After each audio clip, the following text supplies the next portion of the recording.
Hey guys, tonight we're exploring a story that everyone in history should know. The story is Ancient Rome. Drugs, addiction, power, and society. Get comfortable, take a moment, like the video, and subscribe. But only if you genuinely enjoy what I do here. And let me know in the comments where you're tuning in from and what time it is for you. It's always fascinating to see who's joining us from around the world. Now, dim the lights, maybe turn on a fan for that soft background hum, and let's ease into tonight's journey together. Ancient Rome. Drugs, addiction, power, and society. The hidden world of drugs. In ancient Rome, imagine walking through the streets of ancient Rome at sunrise. The markets are opening, merchants are shouting over one another, carts rattle across uneven stone roads, and the smell of fresh bread mixes with the scent of incense drifting from nearby temples.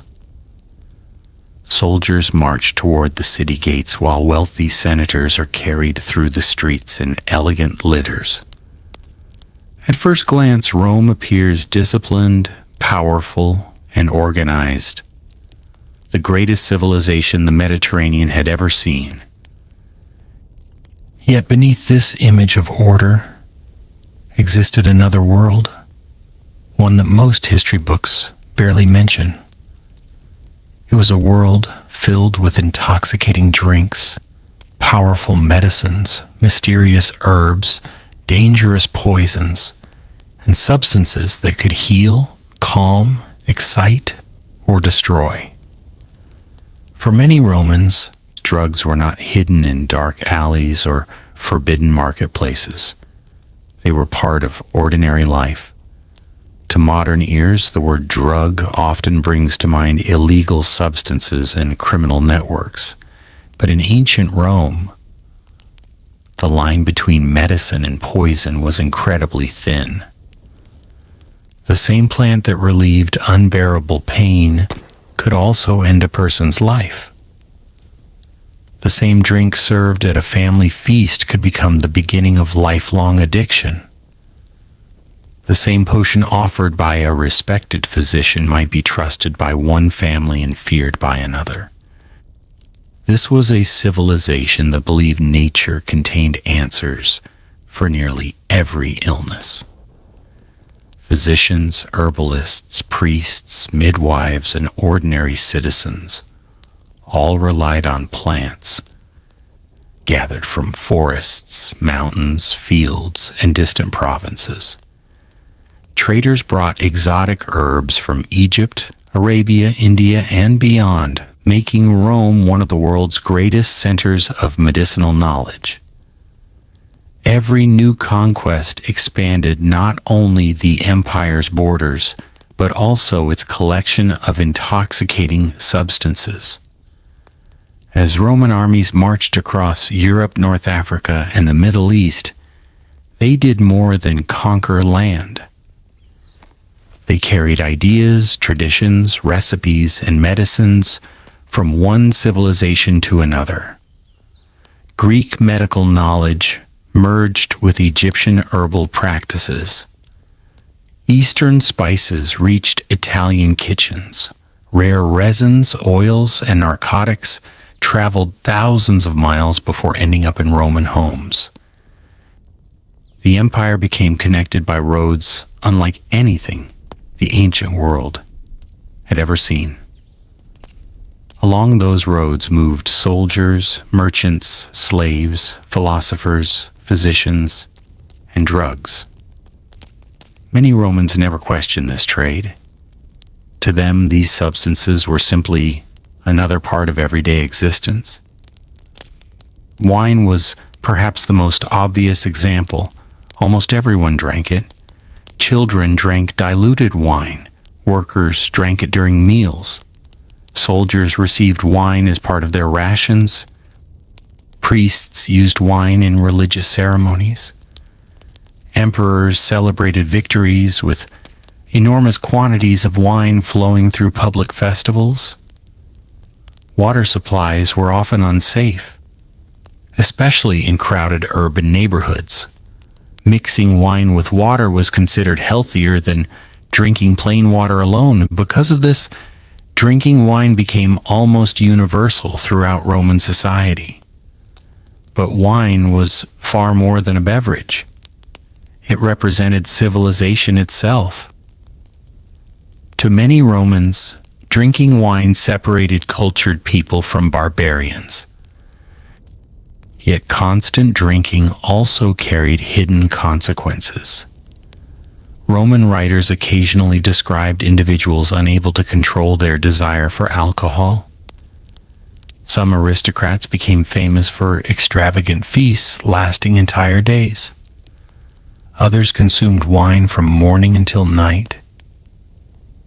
While the Romans lacked our modern scientific understanding of addiction, they certainly recognized excessive drinking as a dangerous habit. Their literature is filled with warnings about drunkenness. Some philosophers believed too much wine weakened both the body and the mind. Others argued moderation was essential for maintaining virtue. Still, despite these warnings, alcohol remained deeply woven into Roman culture. Wine, however, was only the beginning. Hidden among Rome's gardens grew another remarkable plant, the poppy. To modern readers, the connection is obvious. The poppy produces opium. Ancient Romans understood that poppy sap possessed extraordinary powers. It relieved pain unlike almost anything else available. Physicians prescribed preparations containing poppy extracts to patients suffering from severe injuries, chronic illness, sleeplessness, or unbearable agony. For someone with a broken bone, a battlefield wound, or terminal disease, opium could seem almost miraculous. Pain that had dominated every waking moment suddenly faded. Sleep became possible. Suffering became manageable. Yet the same substance carried enormous risks. Roman physicians observed that frequent use could produce dependence. Patients sometimes demanded larger quantities. Others became strangely attached to medicines containing poppy extracts. Although they lacked modern neuroscience, careful observers noticed patterns that resemble what we now recognize as addiction. Medical knowledge in Rome was surprisingly advanced in certain areas. Doctors carefully documented symptoms. They experimented with treatments. They debated theories. They borrowed ideas from Greek physicians like Hippocrates and later expanded upon them. One of the most influential medical figures in Roman history would eventually become Galen, whose writings shaped medicine for more than 1,000 years. His observations included numerous discussions of drugs, their benefits, proper dosages, and potential dangers. But even the greatest physician faced an impossible challenge. How much medicine was enough? How much became poison? This question haunted ancient medicine. Every remedy required judgment. Too little accomplished nothing. Too much could kill. Roman households often maintained collections of herbs and remedies, much like modern medicine cabinets. Mothers learned traditional treatments from older generations. Midwives carried specialized knowledge. Wealthy families hired personal physicians. Poor families relied on local healers or experienced neighbors. Knowledge spread through conversation rather than formal education. Every family knew certain recipes. Some worked remarkably well. Others rested entirely upon superstition. Roman medicine blended science, observation, religion, folklore, and magic into a single worldview. A physician might prescribe herbs while simultaneously recommending prayers to a particular god. An amulet could be worn alongside medicinal oils. Sacred rituals sometimes accompanied medical treatment. No contradiction existed in Roman thinking. Healing involved both body and spirit. This mixture of rational medicine and supernatural belief created fertile ground for extraordinary remedies. Some included ingredients modern readers would recognize immediately. Others seem almost unbelievable. Ground gemstones, animal organs, snake flesh, ashes, honey, wine, resins, rare flowers, tree bark, minerals. Hundreds of different ingredients found their way into Roman medicines. Many contained active chemical compounds that genuinely affected the human body. Others likely accomplished little beyond providing hope. Hope itself, however, possessed remarkable power. When people believed strongly in a remedy, they often felt genuine improvement. Roman physicians observed this repeatedly, even if they lacked the scientific vocabulary to explain it. Meanwhile, another industry quietly flourished: poison.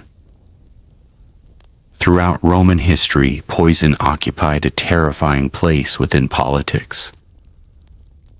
Emperors feared it. Noble families feared it. Generals feared it. Professional poisoners allegedly sold their expertise to wealthy clients seeking inheritance, revenge, or political advantage. Because many medicines shared ingredients with deadly toxins, distinguishing healer from murderer became increasingly difficult. A trusted physician might save a life or end one. Sometimes history could not determine which had occurred. The Roman elite lived under constant suspicion. Meals could become deadly. Wine cups could conceal assassination. Even loyal servants occasionally faced accusations of poisoning their masters. Fear transformed dining into an act of trust. This atmosphere encouraged remarkable advances in toxicology. Experts attempted to identify poisons. Others searched desperately for antidotes. Some rulers reportedly consumed tiny quantities of poison over many years, believing gradual exposure would make them immune. Whether such practices actually worked remains debated today. Nevertheless, the belief itself shaped political behavior throughout the empire. As Rome expanded, so too did its appetite for exotic substances. Arabian incense, Indian pepper, Egyptian perfumes, Persian medicines, African herbs. Every caravan arriving in Rome carried possibilities. Merchants became the empire's unofficial pharmacists. Some traveled thousands of kilometers transporting fragile cargo worth fortunes. Rare medicinal ingredients sometimes became more valuable than precious metals. Their origins were mysterious, their effects unpredictable, their prices extraordinary. Rome's enormous wealth made almost anything obtainable for those who could afford it. But not everyone sought drugs for healing. Pleasure played its own powerful role. Banquets became symbols of status. Hosts competed to impress guests with extravagant foods, imported wines, expensive spices, and luxurious entertainment. excess became fashionable among certain circles. Some parties reportedly continued until sunrise. Music echoed through lavish villas, perfumes filled the air. Guests reclined on couches, while servants endlessly refilled drinking cups. In such environments, intoxication was not accidental. It was expected. The philosopher Seneca sharply criticized this culture. He believed luxury weakened Roman character. According to him, endless indulgence eroded discipline, courage, and self-control. Other moralists echoed similar concerns. They feared Rome's prosperity had become its greatest weakness. Whether discussing alcohol, wealth, gambling, or physical pleasure, many Roman thinkers returned to the same warning. Nothing destroys a person faster than excess. Yet human nature rarely listens to such advice. Every generation believes it can enjoy pleasure without suffering consequences. Ancient Rome was no different. Behind every celebration stood someone struggling to stop. Behind every miraculous medicine stood someone taking too much.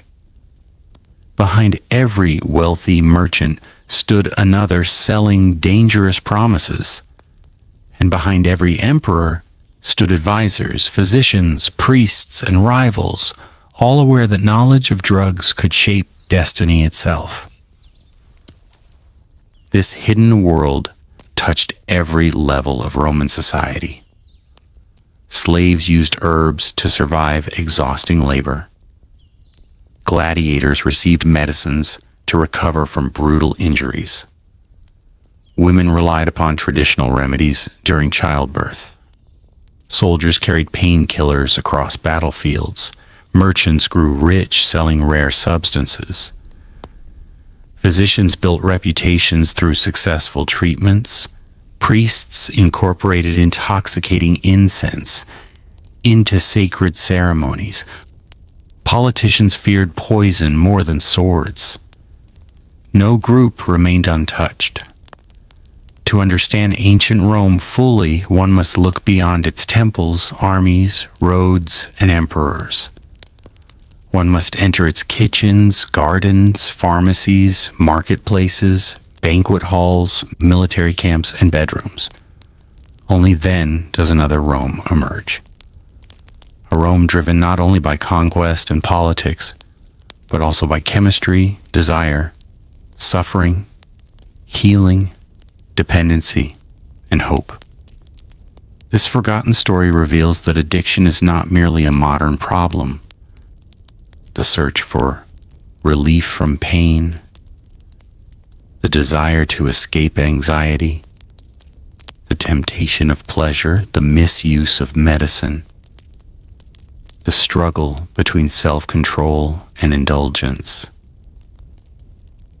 These are as old as civilization itself.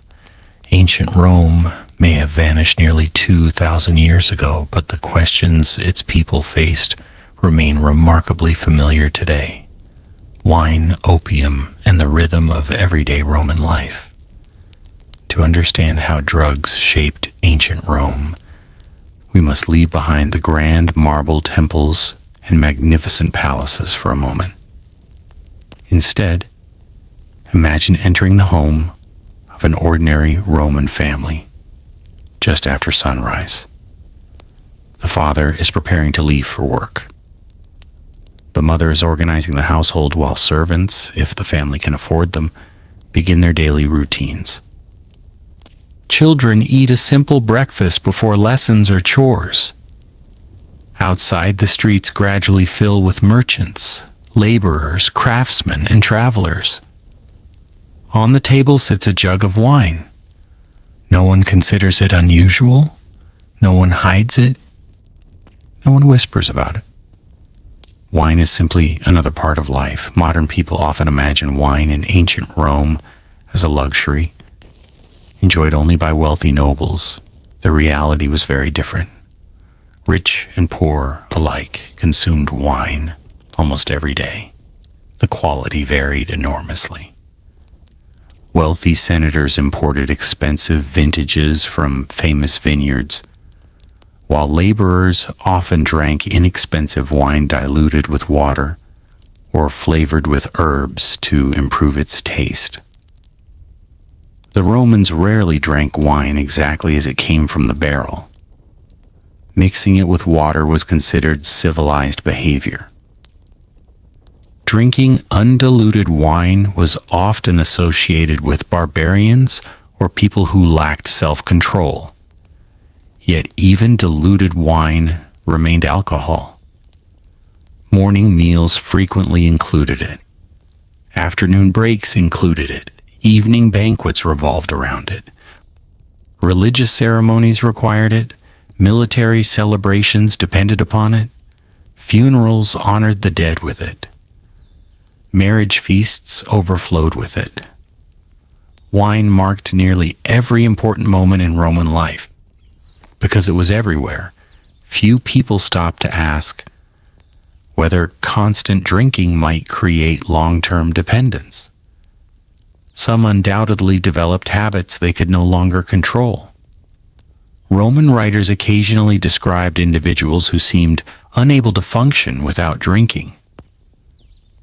These descriptions never used modern medical terms such as alcoholism, but the behaviors are strikingly familiar. People neglected responsibilities. Families suffered embarrassment. Money disappeared. Judgment failed. Violence sometimes followed intoxication. The philosopher Seneca repeatedly warned that drunkenness did not excuse foolish behavior. Instead, he argued that alcohol simply revealed weaknesses already present within a person's character. Others disagreed.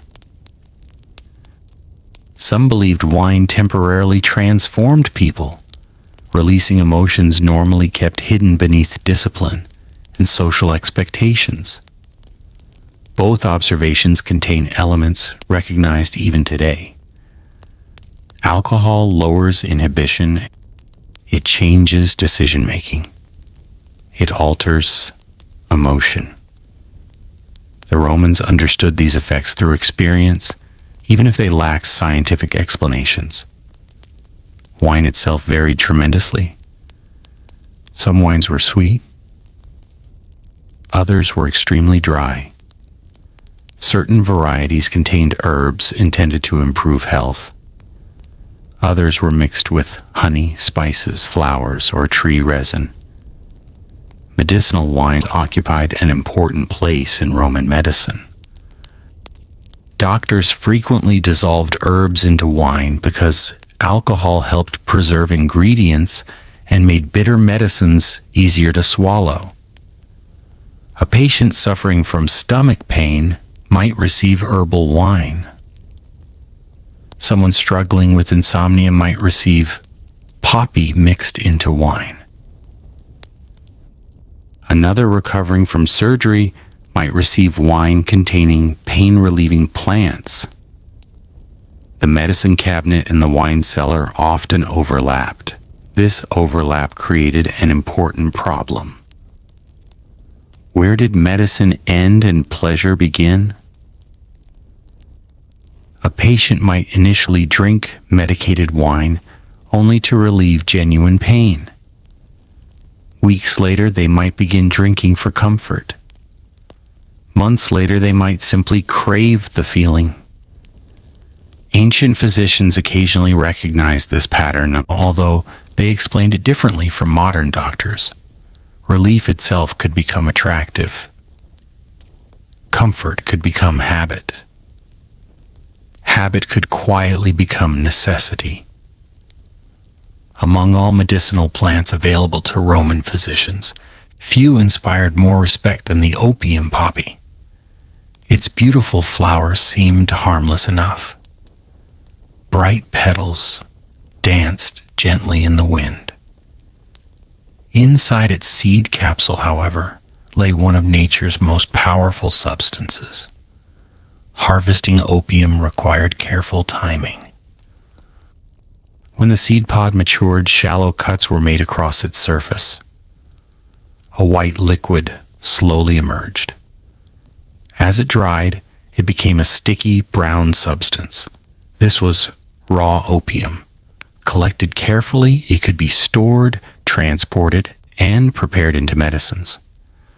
Roman physicians prized it. Battlefield surgeons relied upon it whenever possible. Childbirth became slightly less terrifying because of it.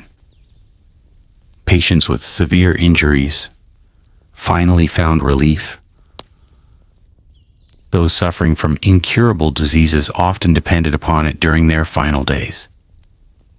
Without effective pain relief, ancient medicine would have been unimaginably cruel. Opium represented mercy. Yet mercy came with danger. No physician could perfectly predict how every patient would respond. Some required only small amounts. Others seemed unusually resistant. Still, others developed an increasing desire for larger doses. Roman medical texts advised moderation repeatedly. They warned against excessive use. They emphasized careful observation. The difference between healing and harm remained painfully narrow. Interestingly, Roman physicians rarely viewed drugs as magical cures. Instead, they believed medicines worked by restoring balance within the body. Health depended upon harmony. Disease represented imbalance. Herbs, diet, exercise, bathing, and rest all contributed to recovery. Drugs formed only one part of treatment. Patients were often instructed to change their eating habits, sleep more, exercise moderately, avoid emotional stress, receive massages, spend time in fresh air, visit mineral springs. Roman medicine combined lifestyle advice with pharmaceutical treatments in ways surprisingly familiar today. Of course, not every remedy actually worked. Some prescriptions seem bizarre to modern readers. Others now appear remarkably intelligent. Garlic was widely respected.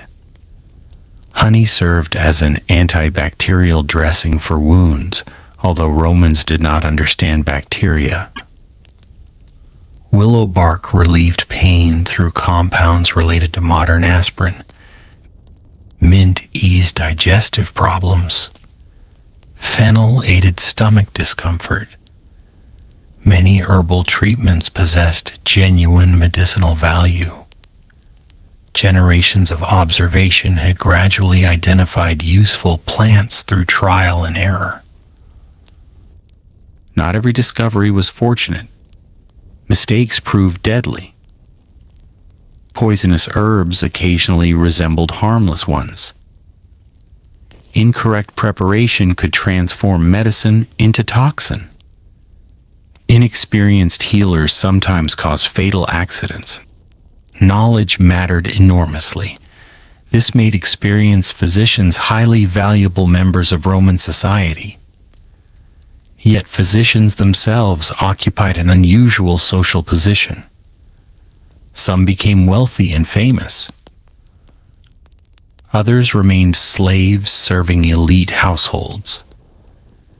A talented slave physician might treat senators during the day while remaining legally owned by another human being. Roman society often judged medical skills separately from social status. Healing transcended class, even if society did not. As Rome expanded, medical knowledge expanded alongside it. Egypt contributed sophisticated pharmaceutical traditions. Greek physicians introduced systematic observation. Eastern merchants supplied unfamiliar herbs. North African traders brought exotic resins. Each province enriched Roman medicine. The empire functioned like an enormous exchange of ideas. Every conquest increased Rome's botanical library. Every new trade route introduced unfamiliar possibilities. Merchants quickly recognized opportunity. Rare medicinal ingredients commanded extraordinary prices. Small containers of precious resins traveled under heavy protection. Perfumes containing medicinal oils became symbols of luxury. Some wealthy Romans spent fortunes acquiring the rarest substances available. Owning exotic medicines demonstrated wealth as much as concern for health. Prestige influenced treatment. Expensive remedies often appeared more impressive than simple ones. Patients sometimes trusted costly medicines more readily than ordinary herbs growing outside their own homes. This psychological effect remains familiar even today. Human beings frequently associate rarity with effectiveness.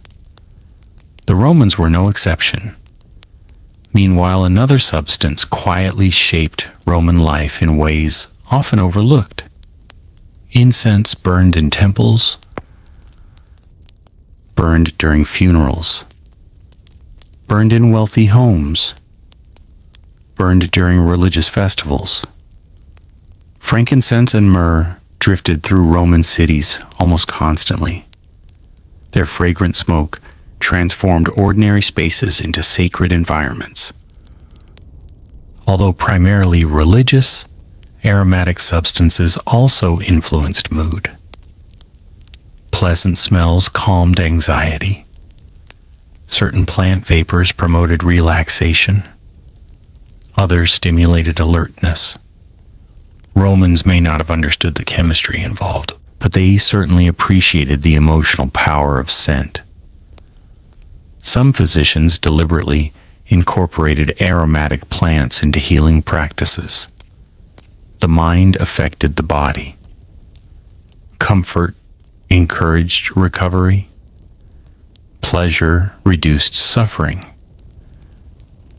Healing involved more than swallowing medicines. The Roman bathhouses reflected this philosophy perfectly. These magnificent public complexes offered far more than cleanliness. Visitors exercised, received massages, relaxed in warm pools, applied scented oils, socialized with friends, conducted business, discussed politics, recovered from exhausting labor. Many medicinal oils found regular use inside these baths. Athletes rubbed herbal preparations into sore muscles. Older citizens eased aching joints with warming ointments. Physicians recommended baths for numerous conditions. Relaxation itself became medicine, yet excess lurked even here. Some wealthy Romans spent nearly entire days pursuing comfort. Critics accused them of laziness. Moralists argued luxury weakened discipline. The debate never disappeared. How much comfort was healthy? When did self-care become indulgence? Roman society never reached complete agreement. This tension between moderation and excess extended into nearly every aspect of daily life. Eating, drinking, medicine, pleasure, entertainment, wealth. Everything required balance. Philosophers insisted self-control defined true freedom. Someone unable to master personal desires remained enslaved, regardless of social status. A poor laborer exercising discipline could possess greater inner freedom than an emperor ruled by endless cravings. This idea profoundly influenced Roman moral philosophy. Unfortunately, ideals often collided with reality. Rome overflowed with temptations. Its enormous markets offered luxuries gathered from across 3 continents. Foreign merchants introduced unfamiliar flavors. Travelers shared new remedies. Physicians experimented with imported plants. Curiosity drove innovation. Innovation occasionally produced addiction. No one intended to create dependence. People simply sought relief. Relief from pain, relief from grief, relief from exhaustion, relief from fear, relief from uncertainty. These desires united emperors and slaves alike. The substances differed. The motivations remained astonishingly similar. Every civilization discovers powerful medicines. Every civilization struggles to use them wisely. Ancient Rome was among the first global empires to experience this challenge on a massive scale. Its success in trade created unprecedented access to intoxicating substances. Its wealth encouraged experimentation. Its physicians expanded medical knowledge. Its merchants expanded supply. Its citizens expanded demand. Together, these forces quietly reshaped everyday Roman life. And as the empire grew stronger, another group would come to depend on these substances more than almost anyone else. The soldiers. The men who conquered continents, marched thousands of miles, endured unimaginable hardships, and relied on every possible remedy to survive. Their story reveals an entirely different side of drugs in ancient Rome. Soldiers, strength, and survival. Drugs on the frontiers of the Roman Empire. If there was one place in the Roman world where pain was unavoidable, it was the battlefield.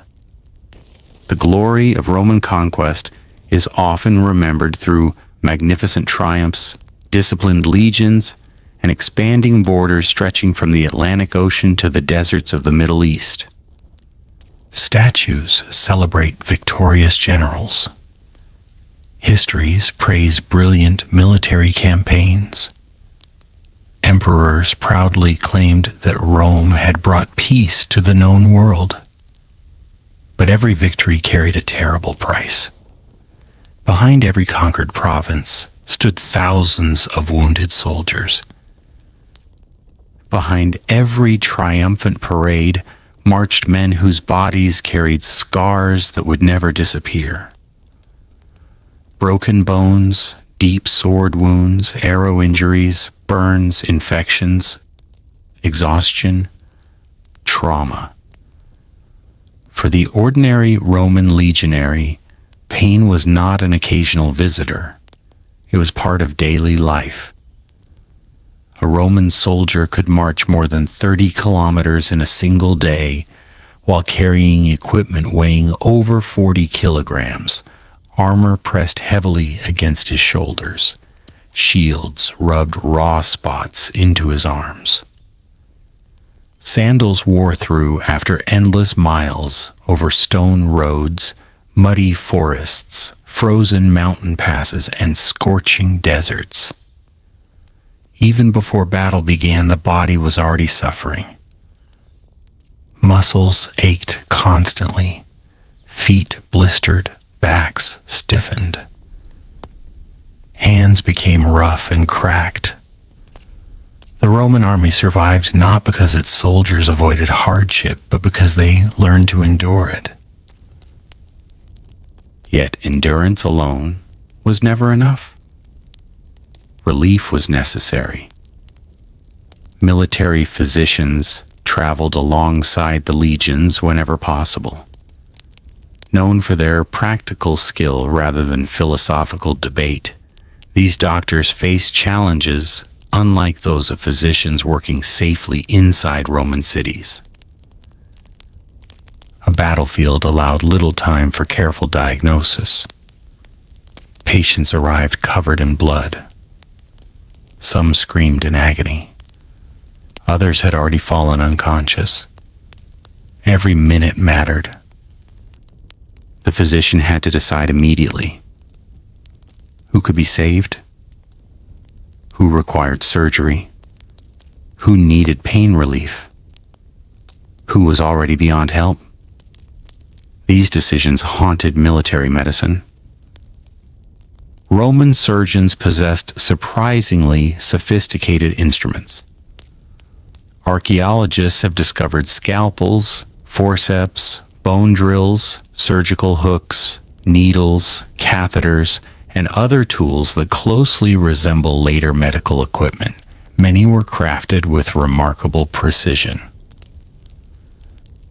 Their existence reminds us that Roman medicine was not primitive superstition alone. It involved observation, practice, experience, and courage. Imagine attempting surgery without modern anesthesia. Imagine removing an arrow lodged deep inside a shoulder while the patient remained fully awake. Imagine amputating a shattered limb as companions struggled to hold the victim still. Such operations demanded incredible physical and emotional strength from both doctor and patient. Anything capable of reducing pain became priceless. Wine served this purpose more often than almost any other substance. Before difficult procedures, injured soldiers were sometimes encouraged to drink heavily. Alcohol dulled fear. It slowed reactions. It blurred pain, though never completely. The patient still suffered. But perhaps he suffered just enough less to survive the operation. When available, stronger remedies entered the physician's hands. Preparations containing opium offered greater relief than wine alone. These medicines could calm unbearable agony after severe injuries. A soldier pierced by a spear might finally rest. A man whose bones had been shattered beneath cavalry horses might sleep for the first time in days. Pain no longer consumed every thought. For physicians, this was a blessing.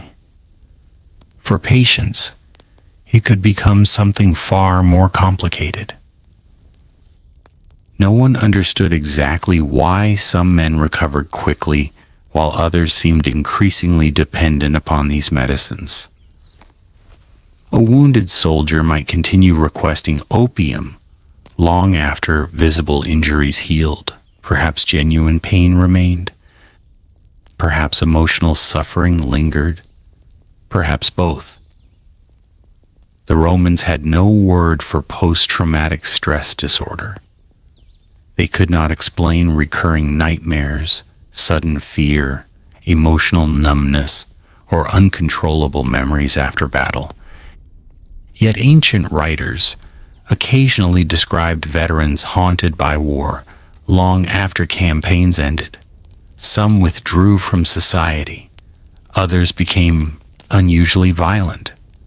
Some appeared restless, unable to enjoy peaceful civilian life. Pain existed beyond broken bones. Although invisible, it proved equally powerful. Could intoxicating medicines have offered temporary escape? Very likely. Whether Roman physicians recognized this emotional dependence remains uncertain. They certainly observed that suffering extended beyond visible wounds. Every military campaign introduced new medical knowledge. As Roman armies entered unfamiliar lands, they encountered local healers possessing centuries of botanical experience. A campaign in Gaul revealed herbs unknown in Italy.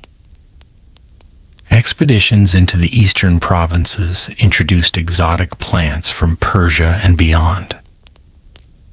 North African campaigns exposed physicians to entirely different medicinal traditions. Rome conquered territory, but Rome also absorbed knowledge. Military doctors eagerly collected useful remedies wherever they found them. Successful treatments spread rapidly throughout the empire. A physician returning from Syria might introduce an unfamiliar plant to colleagues in Rome. Another returning from Britain carried stories of local herbs growing in damp northern forests.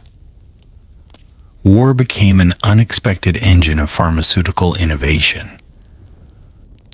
Of course, not every discovery benefited humanity. Some newly encountered substances possessed deadly properties. Poisoned arrows terrified Roman soldiers. Enemy tribes occasionally coated weapon tips with plant toxins capable of causing slow, agonizing deaths. Even relatively small wounds became fatal once poison entered the bloodstream. Roman physicians desperately searched for antidotes. Some succeeded, others failed. The fear of poison extended beyond the battlefield. Military leaders constantly worried about assassination. A successful general accumulated enemies almost as quickly as victories. Rivals preferred subtle methods whenever possible. A poisoned meal required fewer soldiers than open rebellion. Consequently, commanders often traveled with trusted servants responsible for preparing food. Wine tasters became valuable. Loyal physicians became indispensable. Trust itself became a military resource. Within army camps, medicine occupied an important place in daily routine. Roman military hospitals, known today through archaeological discoveries, reveal organized systems of care rarely matched elsewhere in the ancient world. Beds lined orderly rooms. Water supplies supported sanitation. Storage areas contained medicines. Surgical equipment remained carefully maintained. The Roman military understood a simple truth. Healthy soldiers fought better. Investing in medicine strengthened the empire. This practical attitude distinguished Rome from many earlier civilizations. A wounded veteran still represented valuable experience. Saving his life benefited future campaigns. Medicine therefore became a strategic necessity rather than mere compassion. The army also relied upon numerous everyday herbal remedies. Garlic appeared frequently in military diets. Romans believed it increased strength and endurance. Whether scientifically accurate or not, soldiers trusted it. Confidence itself sometimes improves performance. Mint soothed digestive problems after long marches. Vinegar mixed with water created a refreshing drink known as posca, especially popular among ordinary legionaries. Safer than questionable water supplies and cheaper than fine wine, posca became closely associated with military life. Its sour taste shocked many foreigners. Roman soldiers considered it perfectly ordinary. Nutrition formed another essential weapon. Military commanders understood that hungry armies quickly collapsed. Grain shipments became as important as swords. Without reliable food, no empire could survive. Medicinal herbs occasionally entered military rations when illness threatened large groups. Disease often killed more soldiers than enemy weapons. Dysentery, malaria, respiratory infections, contaminated water, poor sanitation, crowded camps. Invisible enemies followed every army. The physician's greatest battle was frequently against illness rather than injury. Some remedies genuinely reduced suffering. Others offered little more than hope. Yet hope remained essential. A soldier believing recovery was possible fought harder to survive. Psychology mattered.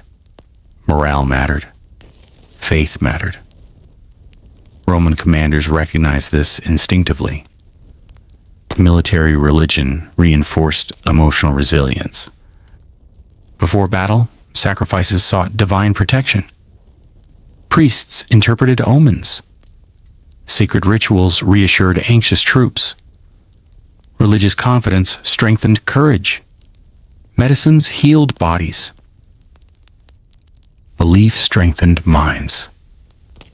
Together they improved survival.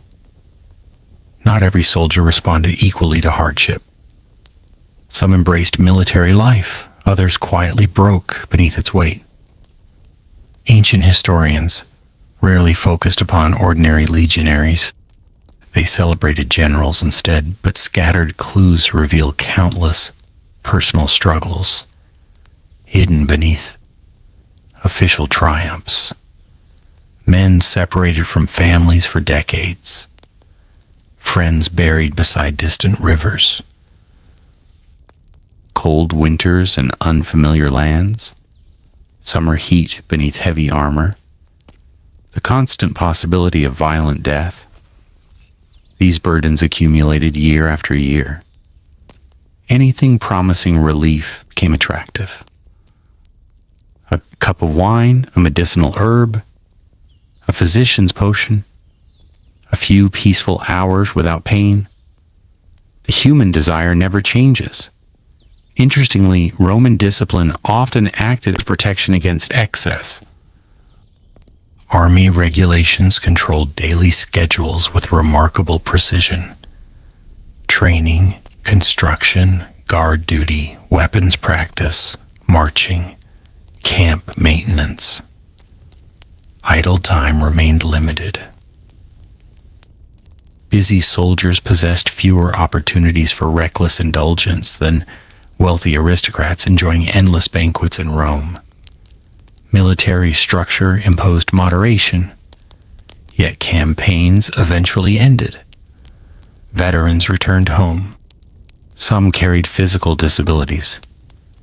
Others carried emotional wounds. Many discovered civilian life strangely unfamiliar. After decades of strict military routine, their experiences followed them. So did habits formed during war. Medicines once essential for survival sometimes lingered long after danger had passed. Roman society praised veterans for bravery. Less attention was given to invisible scars. There were no formal therapies, no psychological counseling, no modern rehabilitation. Healing largely depended upon family, community, religion, and personal resilience. Some succeeded, others struggled silently. Their stories rarely entered official history, but they existed because behind every empire stand ordinary people whose names are forgotten. Men who marched, men who bled, men who endured, and men who discovered that surviving war was sometimes easier than living with its memories. While soldiers relied upon drugs to endure pain and battle, another group embraced them for entirely different reasons. Far from the muddy frontiers and blood-soaked battlefields, within luxurious villas overlooking gardens filled with marble statues and flowing fountains, Rome's wealthiest citizens transformed intoxicating substances into symbols of status, pleasure, and power. There, excess was no accident, it became a way of life. Emperors, luxury, and the dangerous taste of power. Far from the cold frontiers where soldiers marched through mud and snow, another Rome existed. It was a Rome of polished marble floors, shimmering fountains, silk curtains, golden goblets, exotic perfumes, and endless banquets.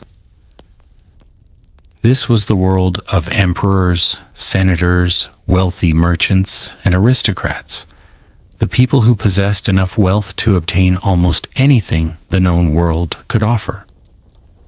If a rare spice grew in India, Roman merchants would find it.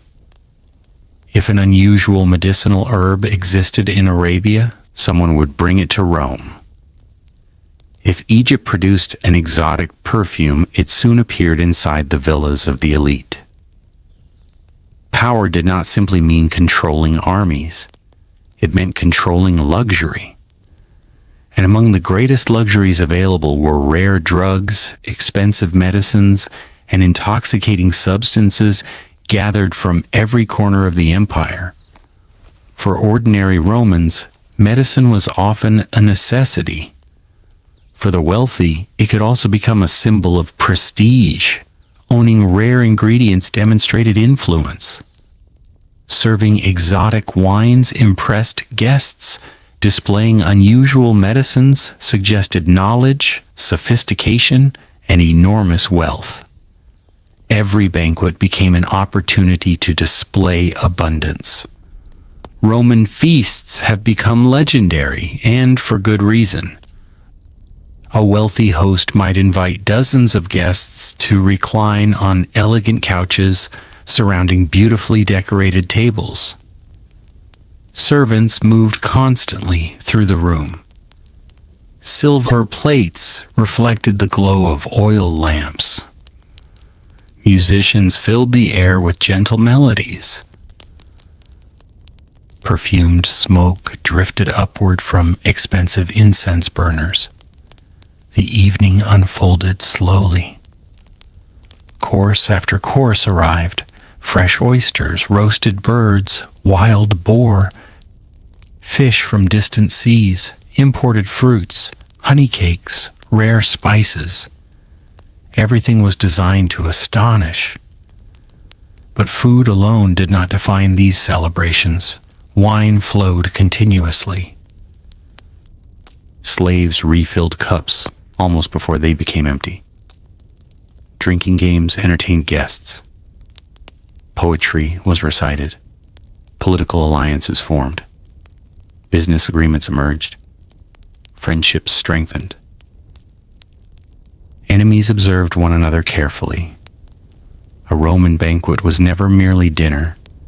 It was theater, and alcohol played a leading role. Many hosts proudly served wines aged for years, sometimes decades. Certain vineyards achieved legendary reputations. The oldest bottles became treasures. Guests judged both the quality of the wine and the generosity of the host. Serving inferior wine risked embarrassment. Serving extraordinary wine elevated one's reputation. In such an environment, moderation became difficult. The pressure to indulge surrounded everyone. Some guests prided themselves on drinking enormous quantities without appearing intoxicated. Others failed spectacularly. Roman literature contains countless stories of banquets descending into disorder. Arguments erupted. Insults flew across the room. Expensive furniture broke. Carefully planned conversations dissolved into drunken shouting. What began as elegance often ended in chaos. Philosophers watched these scenes with growing concern. Among the loudest critics stood Seneca. He believed luxury had become one of Rome's greatest enemies.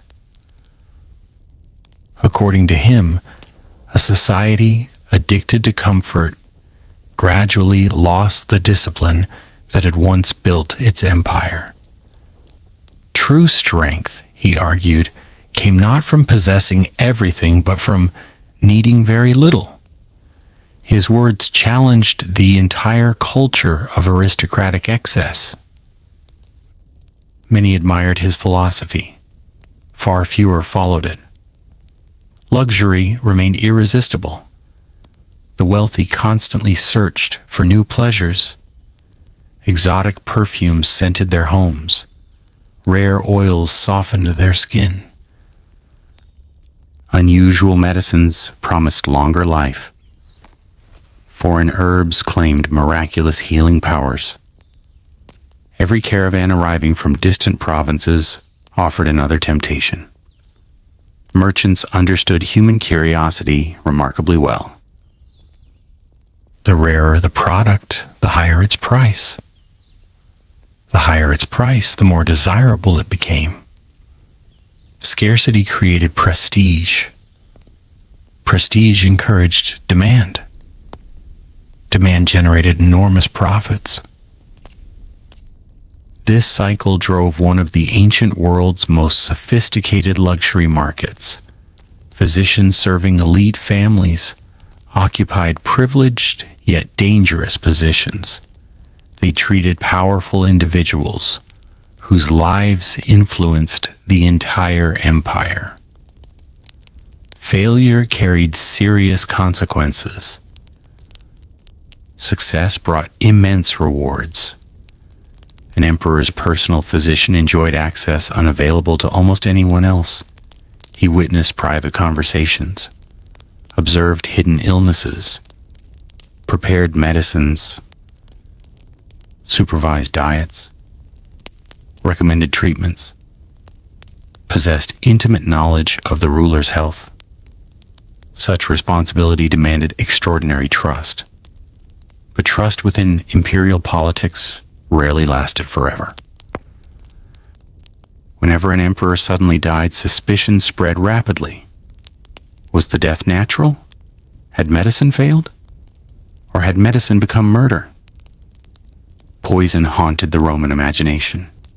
Few fears proved more persistent. Unlike open assassination, poison worked silently. It required no army, no public rebellion, no battlefield, only opportunity. A trusted servant, a prepared meal, a carefully mixed drink. The result could change history overnight. Roman historians recorded numerous accusations involving poison. Some were almost certainly true. Others reflected political propaganda. Separating fact from rumor remains nearly impossible. Yet the constant fear itself shaped imperial life. Many rulers became deeply suspicious. Food tasters examined meals before they reached the emperor. Trusted servants prepared drinks. Physicians worked under constant observation. Even loyal advisors occasionally fell under suspicion. Power created isolation. The closer someone stood to the emperor, the more dangerous their position became. One of the most fascinating aspects of Roman political life involved antidotes. The wealthy desperately searched for substances capable of protecting them from poisoning. This search inspired generations of experimentation. Physicians combined numerous ingredients into complex mixtures believed to neutralize toxins. Some formulas contained dozens of different plants. Others included minerals, spices, honey, wine, and animal products. These preparations became famous throughout the empire. Whether they truly worked remains uncertain. Some ingredients probably offered limited protection. Others likely accomplished nothing. But belief itself held enormous value. confidence reduce fear. Fear influenced health? Roman medicine recognized this connection even without understanding modern psychology. Among the elite, another remarkable belief gained popularity. Some powerful individuals reportedly consumed extremely small quantities of poison every day. The idea seemed logical. Gradual exposure might train the body to resist larger doses later. This practice eventually became associated with the concept known today as Mithridatism, named after a king who famously feared assassination.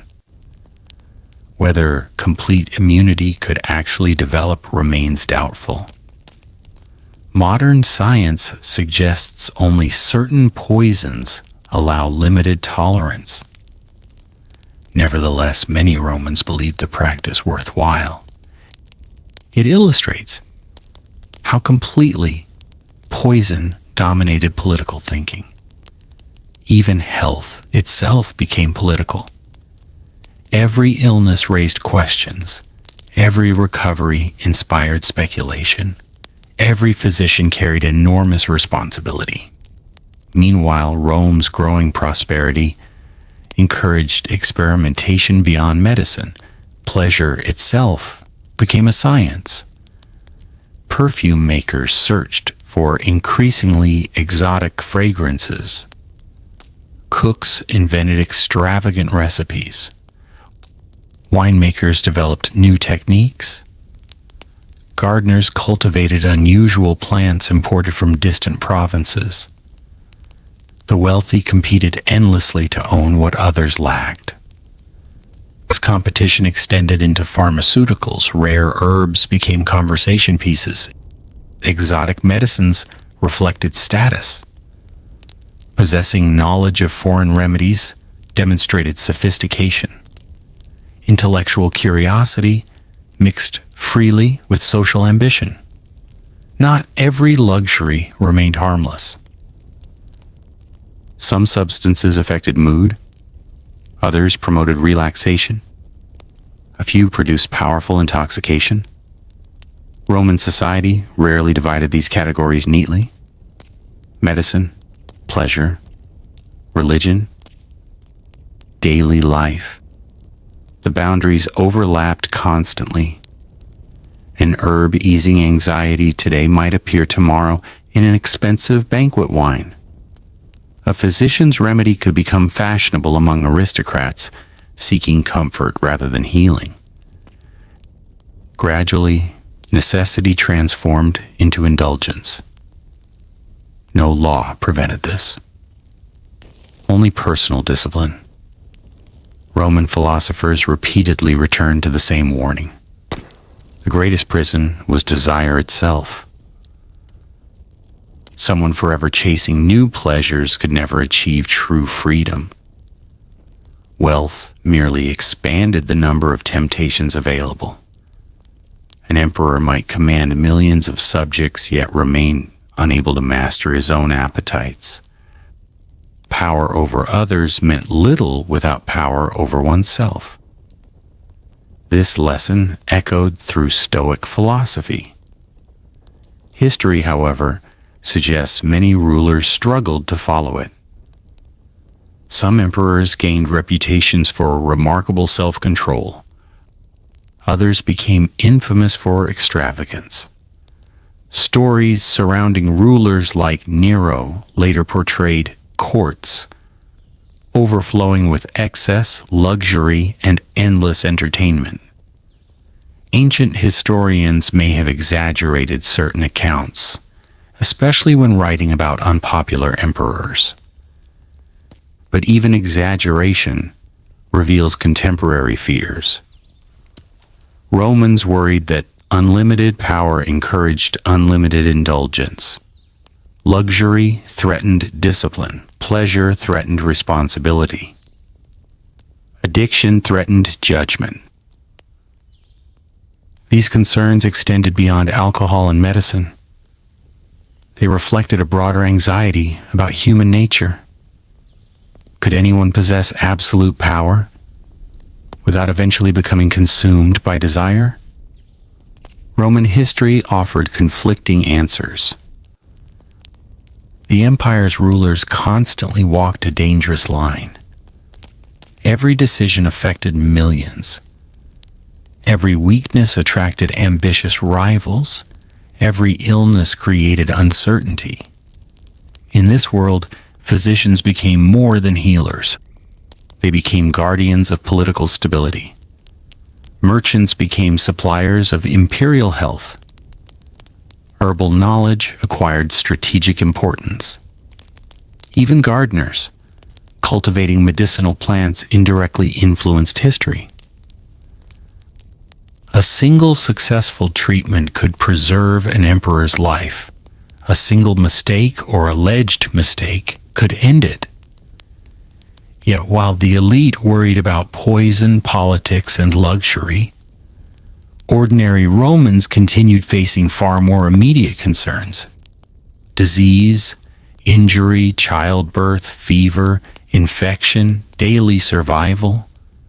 For them, medicine was not entertainment, it was hope. Hope carried inside simple herbs gathered from fields, forests, and mountains. Hope sold in crowded marketplaces. Hope prepared by experienced hands. Hope that sometimes healed. Hope that sometimes failed. The next chapter of this story takes us away from imperial palaces and into the workshops of physicians, herbalists, and healers. The people who stood between life and death every single day, armed with little more than observation, experience, and the mysterious power of nature itself. Medicine or poison? The healers of ancient Rome. Long before hospitals, filled with modern machines, long before antibiotics, anesthesia, or laboratories, the people of ancient Rome placed their hopes in something far older: nature. Every forest, hillside, riverbank, and mountain meadow was believed to contain plants capable of healing the human body. Some eased pain, some reduced fever, some helped wounds close, others calmed an anxious mind or encouraged sleep, and a few were so dangerous that even touching them demanded caution. To the Romans, nature was both a generous healer and a silent killer. The challenge was learning the difference. This responsibility fell upon physicians, herbalists, midwives, pharmacists, and experienced elders who spent years studying the properties of plants. Their knowledge rarely came from books alone. Much of it passed from one generation to the next through observation, memory, and practice. A young apprentice might spend years following an older physician through crowded streets and busy homes. He watched patients carefully. He learned which herbs relieved pain. He observed which treatments failed. He memorized the appearance of hundreds of different plants. One mistake could cost a human life. Unlike modern doctors, Roman physicians possessed few tools capable of revealing what was happening inside the body. There were no x-rays, no blood tests, no microscopes. Diagnosis depended almost entirely upon careful observation. The physician examined the patient's skin, listened to breathing, studied the eyes, felt the pulse, asked detailed questions. How long had the pain lasted? Where exactly did it hurt? Did eating make it worse? Had the patient slept? Were there chills, fever, vomiting?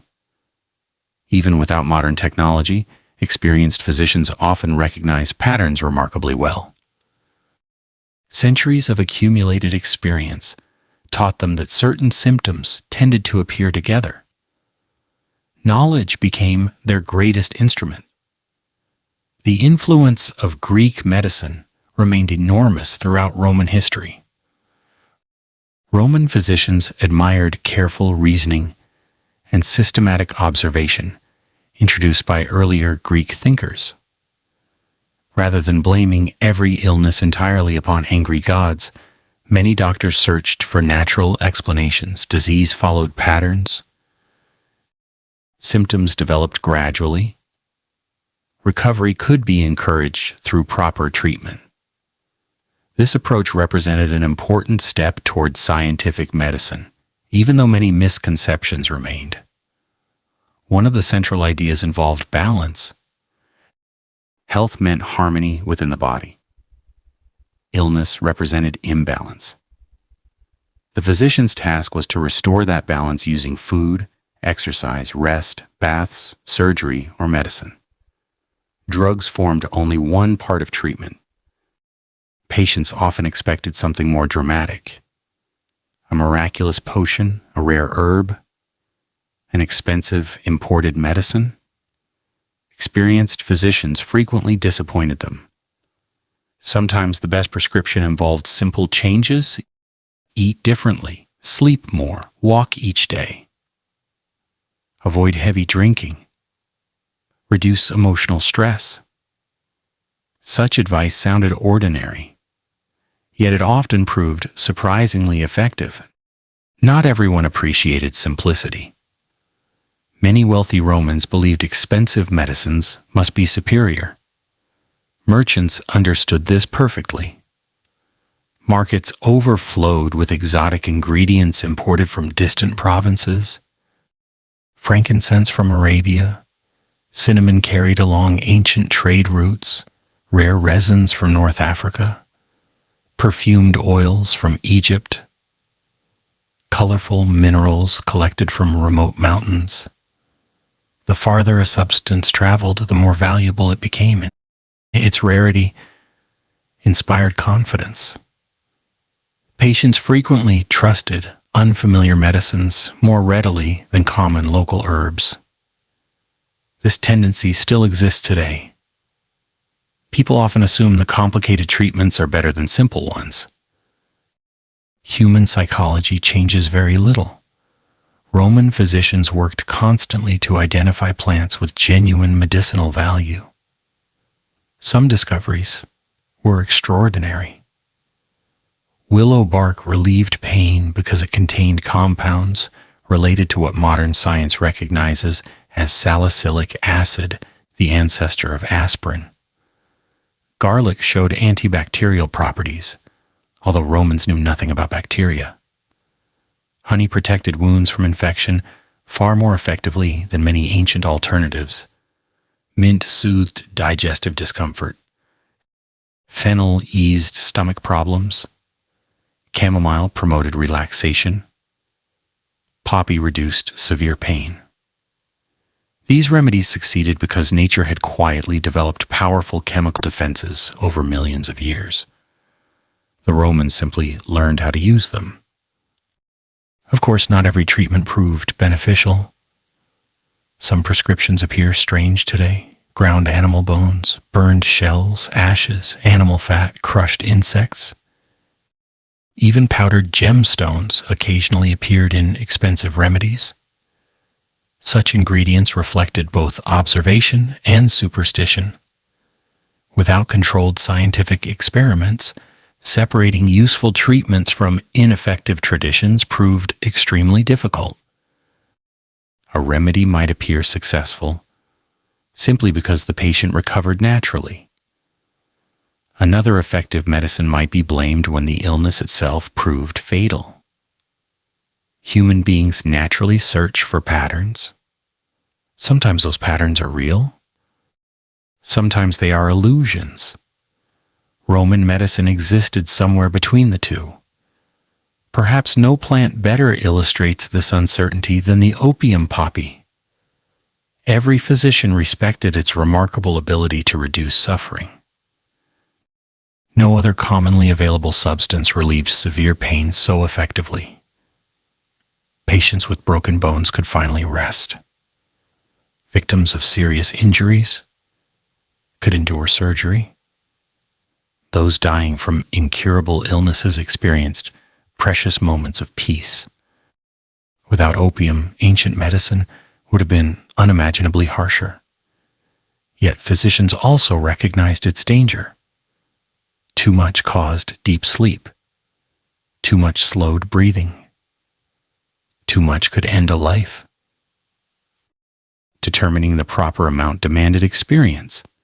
Every patient differed. Age mattered, strength mattered, illness mattered. The physician constantly balanced healing against risk. This balancing act defined Roman pharmacology. Nearly every effective drug possessed dangerous qualities when misused.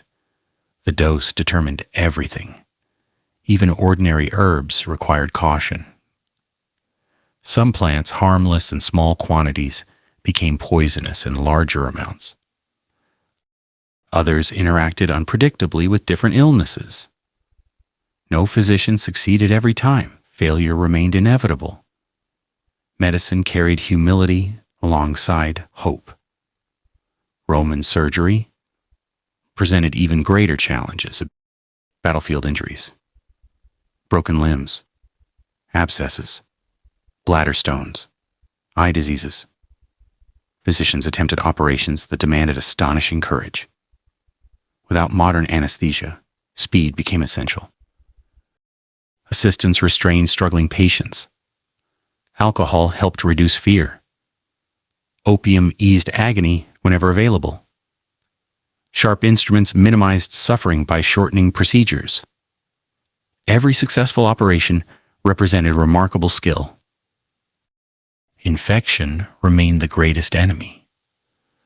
Roman doctors understood that clean wounds healed better than dirty ones, even though they knew nothing about microorganisms. Many carefully washed instruments. Fresh bandages were preferred whenever possible. Clean water held enormous value. Practical observation gradually improved survival. Sometimes experience arrived through tragedy. Each failure taught painful lessons. Medicine advanced one patient at a time. Women occupied an important yet often overlooked place within Roman healthcare. Midwives possessed specialized knowledge unavailable to many physicians. They supervised childbirth, prepared herbal remedies, advised mothers, cared for newborns. In many communities, generations of women preserved medical traditions independent of formal education. Their expertise saved countless lives. Unfortunately, childbirth remained extraordinarily dangerous. Complications frequently overwhelmed even the most skilled caregivers. Desperate situations encouraged desperate remedies. Some succeeded, others failed. The emotional burden carried by these healers must have been immense. Parents placed complete trust in them. Not every healer deserved such trust. Charlatans existed throughout the empire. They promised impossible cures, sold worthless potions, claimed miraculous powers, exploited frightened families. Ancient writers repeatedly warned against dishonest practitioners seeking wealth rather than healing. Distinguishing genuine expertise from confident deception challenged ordinary Romans just as it challenges people today. Reputation mattered enormously. Successful physicians attracted wealthy clients. Failure destroyed careers. Word traveled quickly through Roman neighborhoods. One remarkable recovery could establish lifelong fame. One disastrous mistake could end professional credibility forever. Beyond physicians stood another important group, the herbal gatherers. These individuals collected medicinal plants from forests, marshes, mountains, and fields. Timing proved critical. Some herbs required harvesting before sunrise. Others reached peak potency during particular seasons. Roots differed from leaves. Flowers differed from seeds. Knowledge of nature demanded patience. Experienced gatherers recognized hundreds of species at a glance. A novice might mistake poison for medicine. The consequences could be fatal. After harvesting came preparation. Leaves dried carefully, roots were crushed, oils extracted, seeds stored, resins collected. Some medicines required wine, others depended upon vinegar.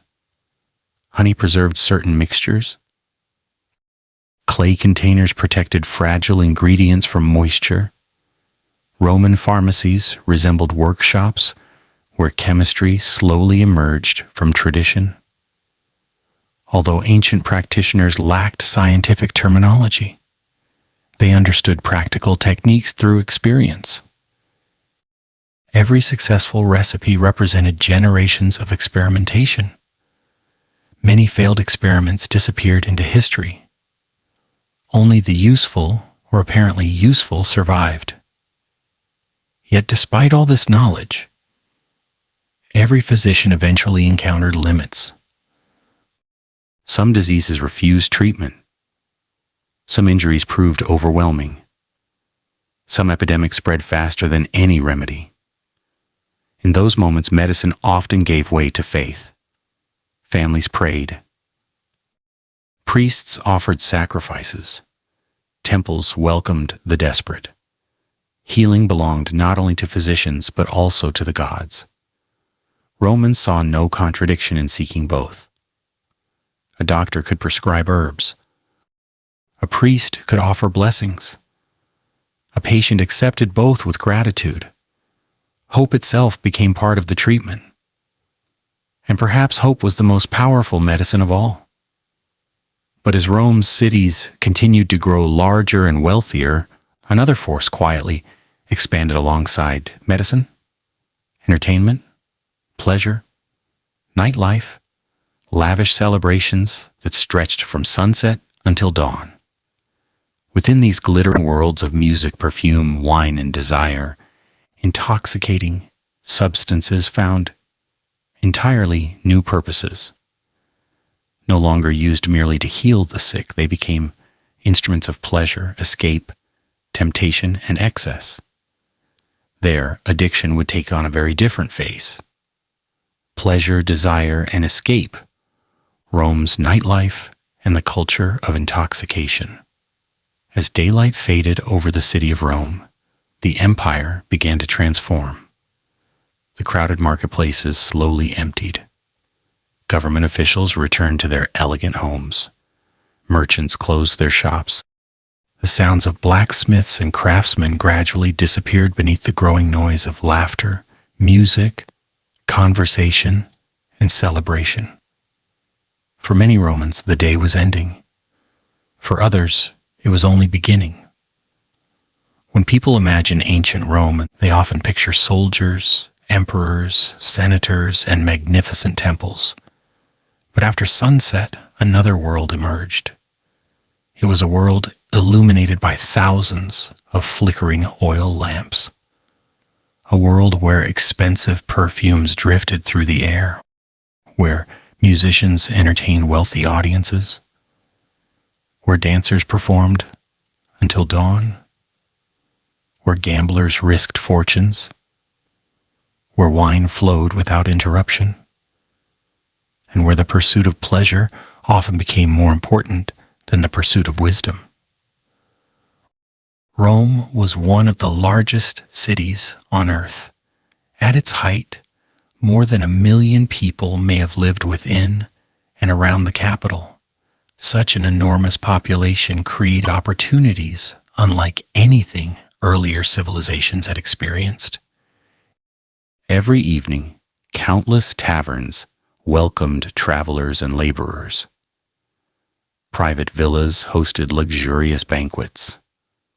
Public festivals filled entire streets with music and celebration. Entertainment became one of the defining features of urban life. Wine stood at the center of nearly every gathering. It accompanied conversations, celebrated victories, marked religious holidays, comforted mourners, strengthened friendships, helped strangers become companions. In moderation, wine united people. In excess, it often divided them. Roman writers frequently described evenings that began with laughter and ended in violence. Arguments over politics, jealousy between lovers, disputes over gambling debts, simple misunderstandings magnified by intoxication. Alcohol rarely created human emotions. It amplified those already present. The philosopher Epictetus observed that true character revealed itself during moments of temptation.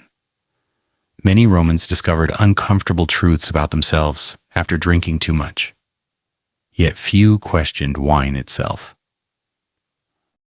The problem, they believed, lay in the individual rather than the drink. Self-control remained one of the highest Roman virtues. Losing control invited public shame. The wealthy hosted extravagant dinner parties known as convivia.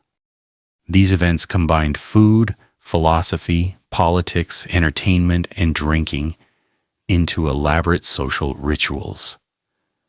Guests did not simply sit around a table. They reclined comfortably upon couches surrounding low dining tables. Servants presented one luxurious course after another. Musicians played softly. Poets recited verses. Philosophers debated morality.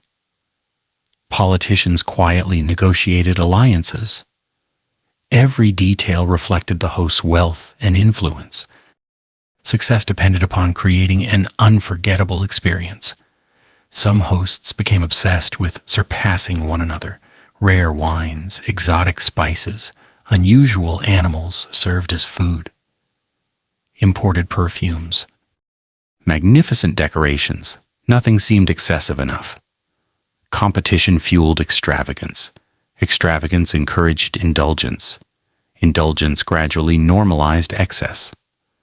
A guest who drank moderately might appear unsociable. One who matched the enthusiasm of others gained admiration. Social pressure quietly shaped behavior. Human beings have always feared exclusion. Ancient Romans were no different. Outside aristocratic villas, taverns served a very different clientele. Laborers gathered after exhausting days of work. Sailors shared stories from distant ports.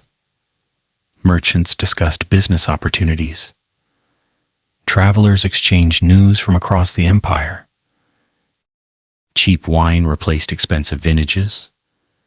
Simple meals replaced elaborate banquets. The atmosphere remained lively, sometimes joyful, sometimes dangerous. Taverns developed reputations ranging from respectable gathering places to notorious centers of gambling, prostitution, and crime. Authorities occasionally attempted regulation. Complete control proved impossible. Wherever large numbers of people sought entertainment, opportunity followed. So did vice. Gambling flourished throughout Roman society despite repeated legal restrictions. Dice games attracted every social class.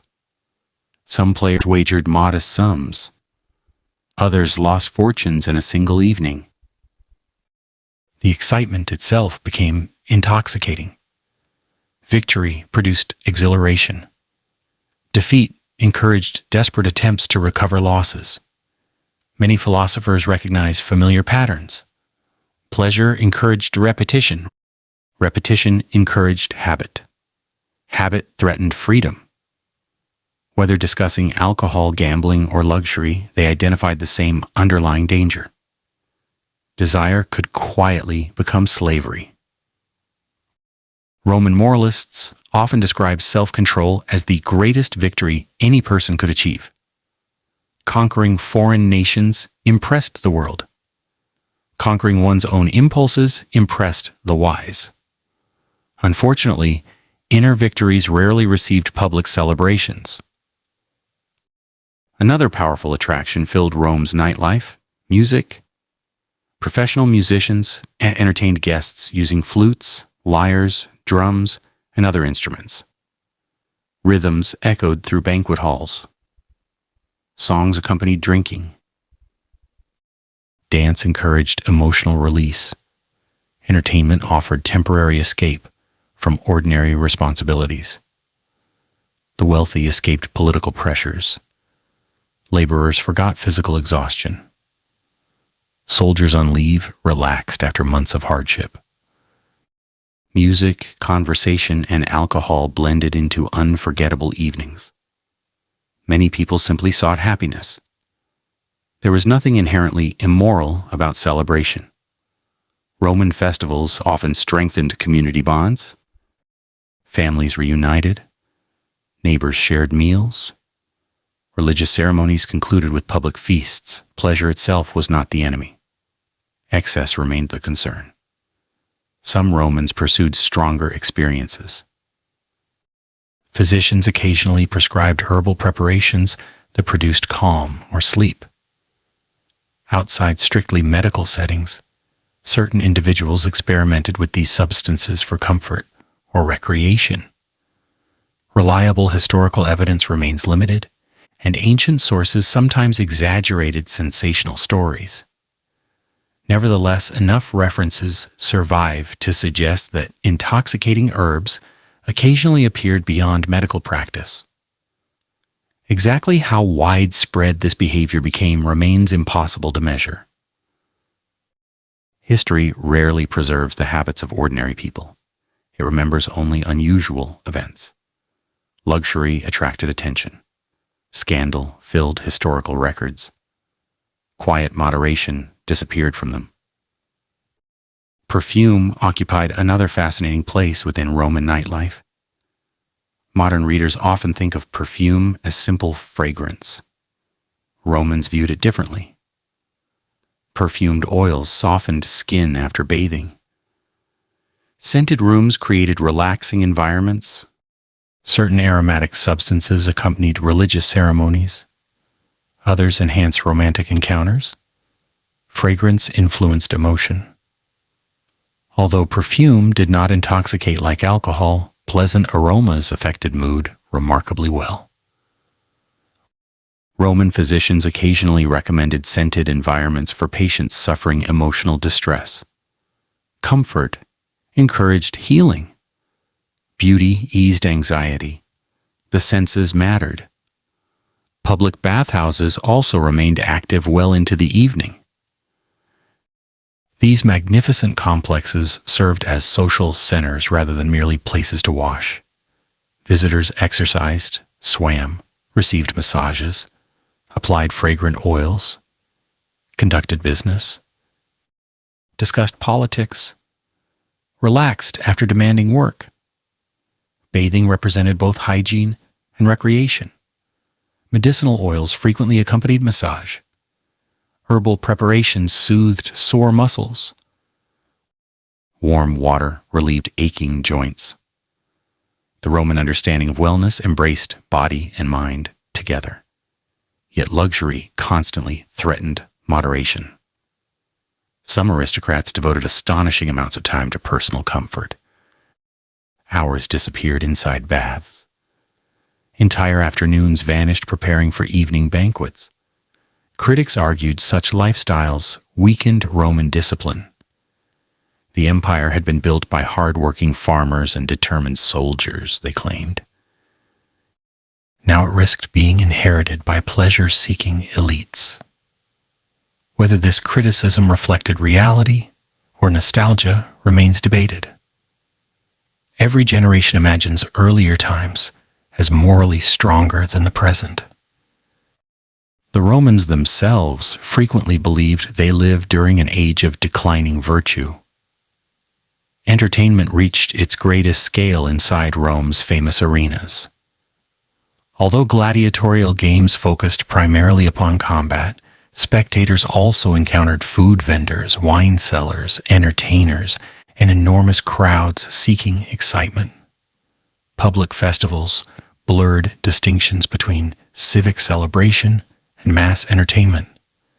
Emotional intensity united thousands of strangers. Shared experiences strengthened collective identity. They also encouraged excess. Large crowds often do. Night eventually surrendered to dawn. Musicians packed away instruments. Servants extinguished oil lamps. Guests stumbled home through quiet streets. Some awoke refreshed. Others regretted words spoken under intoxication. A few discovered that pleasure pursued without restraint demanded painful repayment. Headaches, financial losses, damaged friendships, public embarrassment, broken families. These consequences rarely appeared immediately. They accumulated slowly, almost invisibly. One evening became many. Occasional indulgence became routine, routine became dependence. The transformation seldom announced itself. This gradual change represented addiction's greatest strength. It arrived quietly, one choice at a time. The Romans understood this process through philosophy rather than neuroscience. Repeated actions formed habits, habits shaped character, character determined destiny. In this simple observation, ancient wisdom anticipated truths modern psychology continues to explore. Yet while ordinary citizens wrestled with temptation in taverns and banquet halls, another sphere of Roman life approached intoxicating substances from an entirely different perspective. Not for pleasure, not for medicine, but for something far more mysterious: religion. Temples filled with incense, sacred rituals, prophetic visions, mystical ceremonies, hidden cults promising spiritual transformation. Here, certain substances were believed capable of opening doors between humanity and the divine. The boundary between faith and intoxication became more difficult to see than ever before. Gods, visions, and sacred smoke. Drugs in Roman religion and ritual. For the people of ancient Rome, religion was not something reserved for one day each week. It surrounded every moment of life. A journey began with prayer. A marriage required sacred rituals. A military campaign sought divine approval. A successful harvest inspired thanksgiving. Even entering a new home often involved offerings to household gods. The Romans believed that the world was filled with unseen powers. Gods watched over families. Spirits protected homes. Divine forces influenced health, fortune, victory, and disaster. To live successfully meant living in harmony with those invisible powers. Because religion occupied such a central place in Roman life, it naturally became connected with medicine, healing, and certain intoxicating substances. The line between physician and priest was sometimes surprisingly thin. A sick person might visit a doctor during the morning, offer sacrifices at a temple in the afternoon, sleep inside a sacred sanctuary at night, hoping for a healing dream sent by the gods. To the Romans, none of these actions contradicted one another. Healing belonged to both nature and the divine. One of the most recognizable features of Roman worship was incense.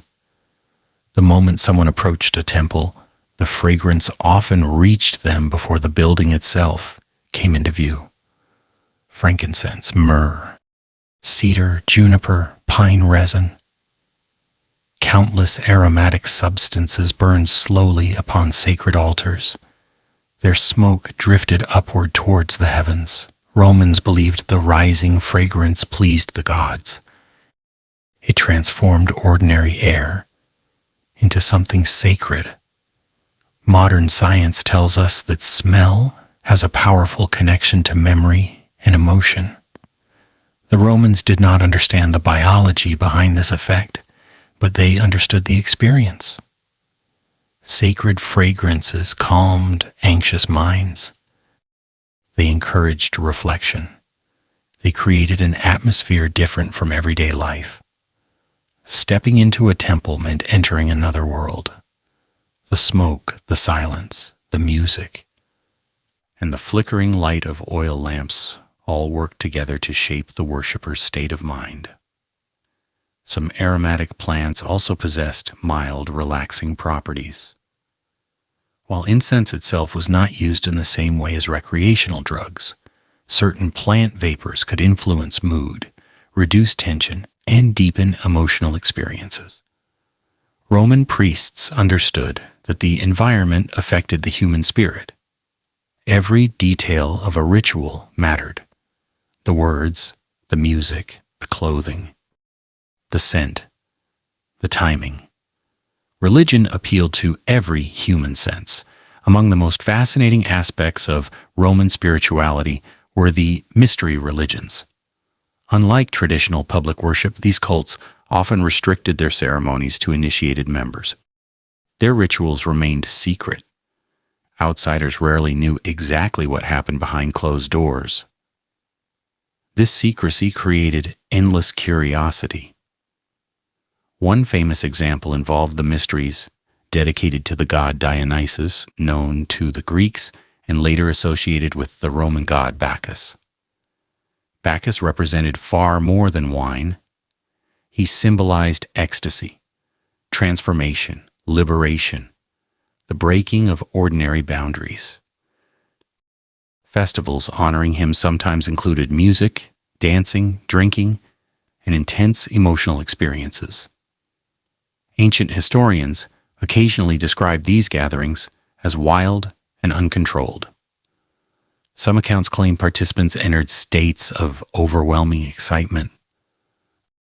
Others accused the ceremonies of encouraging immoral behavior. How accurate these descriptions are remains uncertain. Many surviving sources were written by critics who strongly opposed such movements. Political fear often exaggerated religious differences. Nevertheless, wine unquestionably played an important symbolic role in Bacchic worship. It represented joy, abundance, freedom from ordinary limitations. For some participants, intoxication carried spiritual meaning. The altered state of mind was not simply pleasure. It became part of religious experience. Elsewhere within the empire, Eastern religions introduced new traditions. The cult of Isis, originating in Egypt, attracted many Roman followers. Its ceremonies emphasized purification, devotion, and hope. Other religious movements entered Rome from Persia, Syria, and Asia Minor. Each brought unfamiliar rituals, unfamiliar symbols, sometimes unfamiliar herbs and perfumes. The Roman Empire became a crossroads of spiritual traditions. Ideas traveled alongside merchants and soldiers. So did sacred plants. Certain temples gained reputations as places of miraculous healing. People traveled great distances seeking relief from chronic illness. Some sanctuaries encouraged visitors to sleep within sacred precincts after prayer. Dreams received special attention. A vivid dream might reveal the cause of illness. Another might suggest a treatment. Priests interpreted these visions carefully. The practice reflected a deep belief that healing could arrive through the subconscious mind long before anyone understood psychology. Dreams mattered. Hope mattered. Faith mattered. Many patients genuinely improved after visiting sacred sites. Whether through divine intervention, emotional comfort, natural recovery, or what modern medicine might call the placebo effect, the experience often brought real relief. Roman society rarely demanded a single explanation. Several could exist together. Prophecy formed another mysterious part of religious life. Throughout the ancient Mediterranean, certain sanctuaries became famous for delivering divine messages. Although the most celebrated oracle belonged to Greek tradition, Roman leaders frequently consulted such sacred places before making important decisions. Kings, generals, emperors, all sought knowledge of the future. Priests sometimes entered deeply focused states before delivering prophecies. Music, prayer, sacred surroundings, long preparation. These elements helped create extraordinary experiences. Ancient writers occasionally speculated about natural vapors or other environmental influences affecting prophetic states, though modern historians continue to debate such theories. The truth remains uncertain. Religion often flourishes in mystery. Not every sacred substance relaxed the mind. Some stimulated alertness. Others symbolized purification rather than intoxication. Salt, water, olive oil, wine, herbs, and fragrant smoke. Each carried symbolic meaning. The Romans understood that physical objects could express spiritual truths. A simple cup of wine might represent gratitude. A burning branch might symbolize cleansing.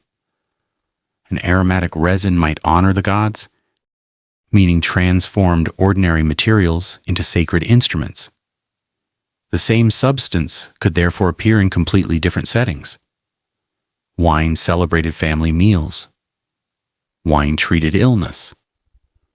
Wine accompanied sacrifices. Wine honored the dead. Its significance changed according to context. The Romans saw no contradiction.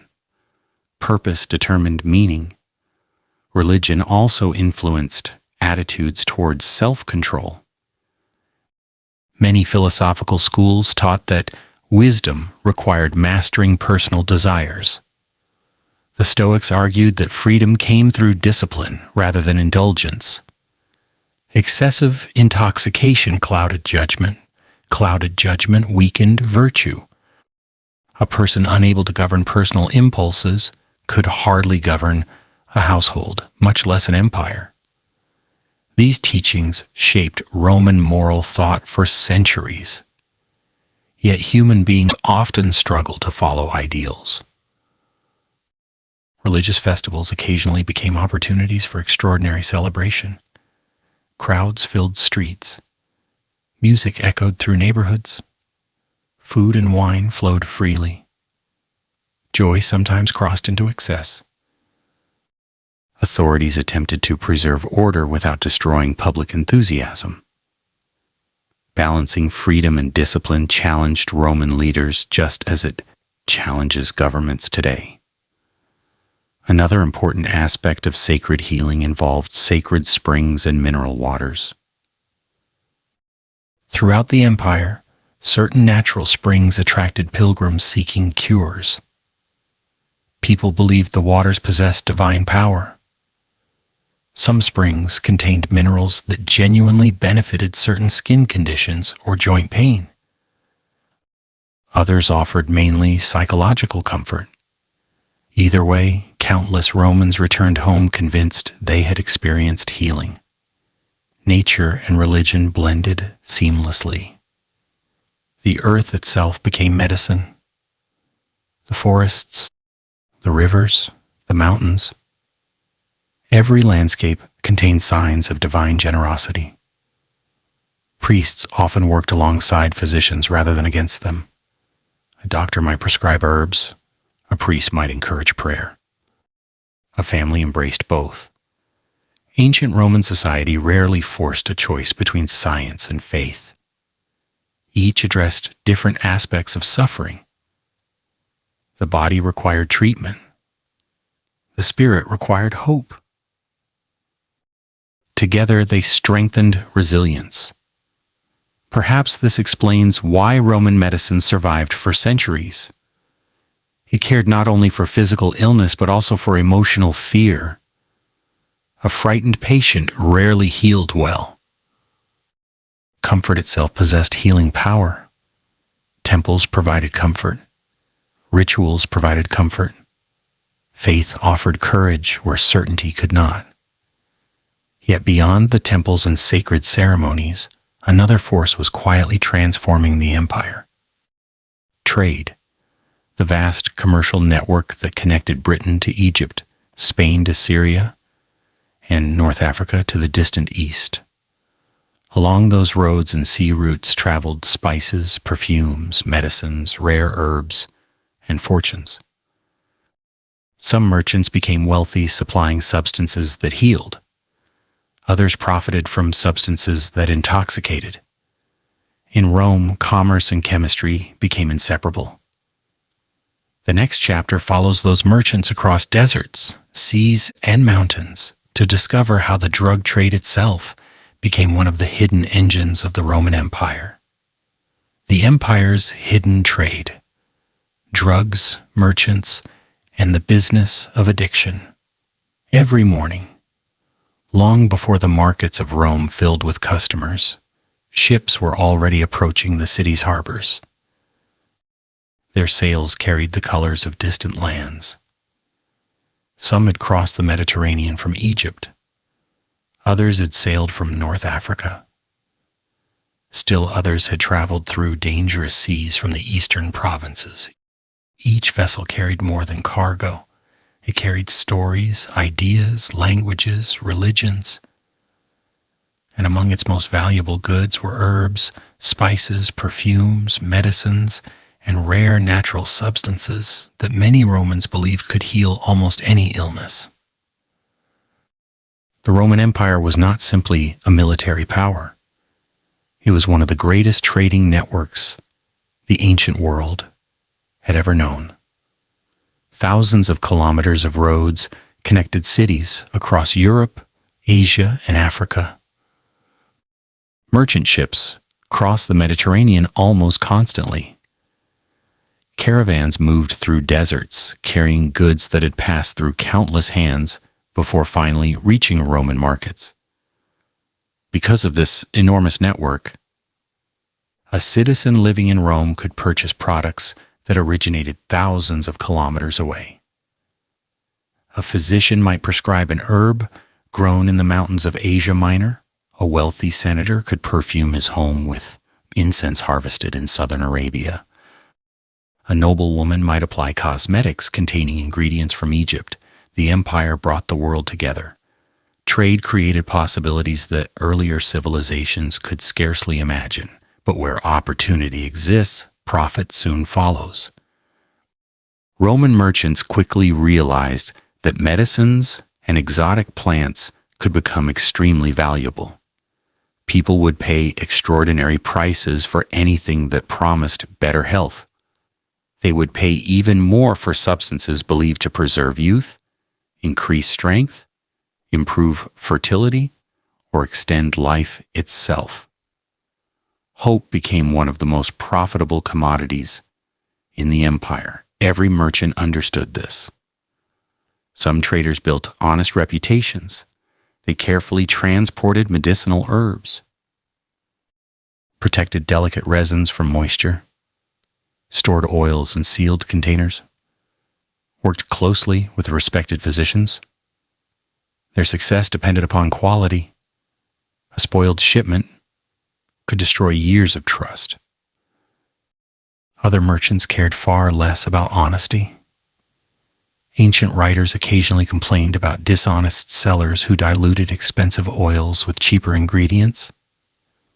Others substituted common plants for rare ones. Some exaggerated miraculous claims.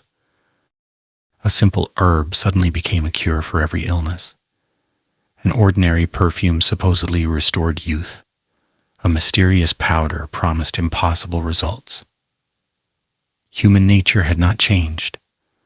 Where hope created demand, deception found opportunity. Roman authorities attempted to regulate certain markets, but complete control remained impossible.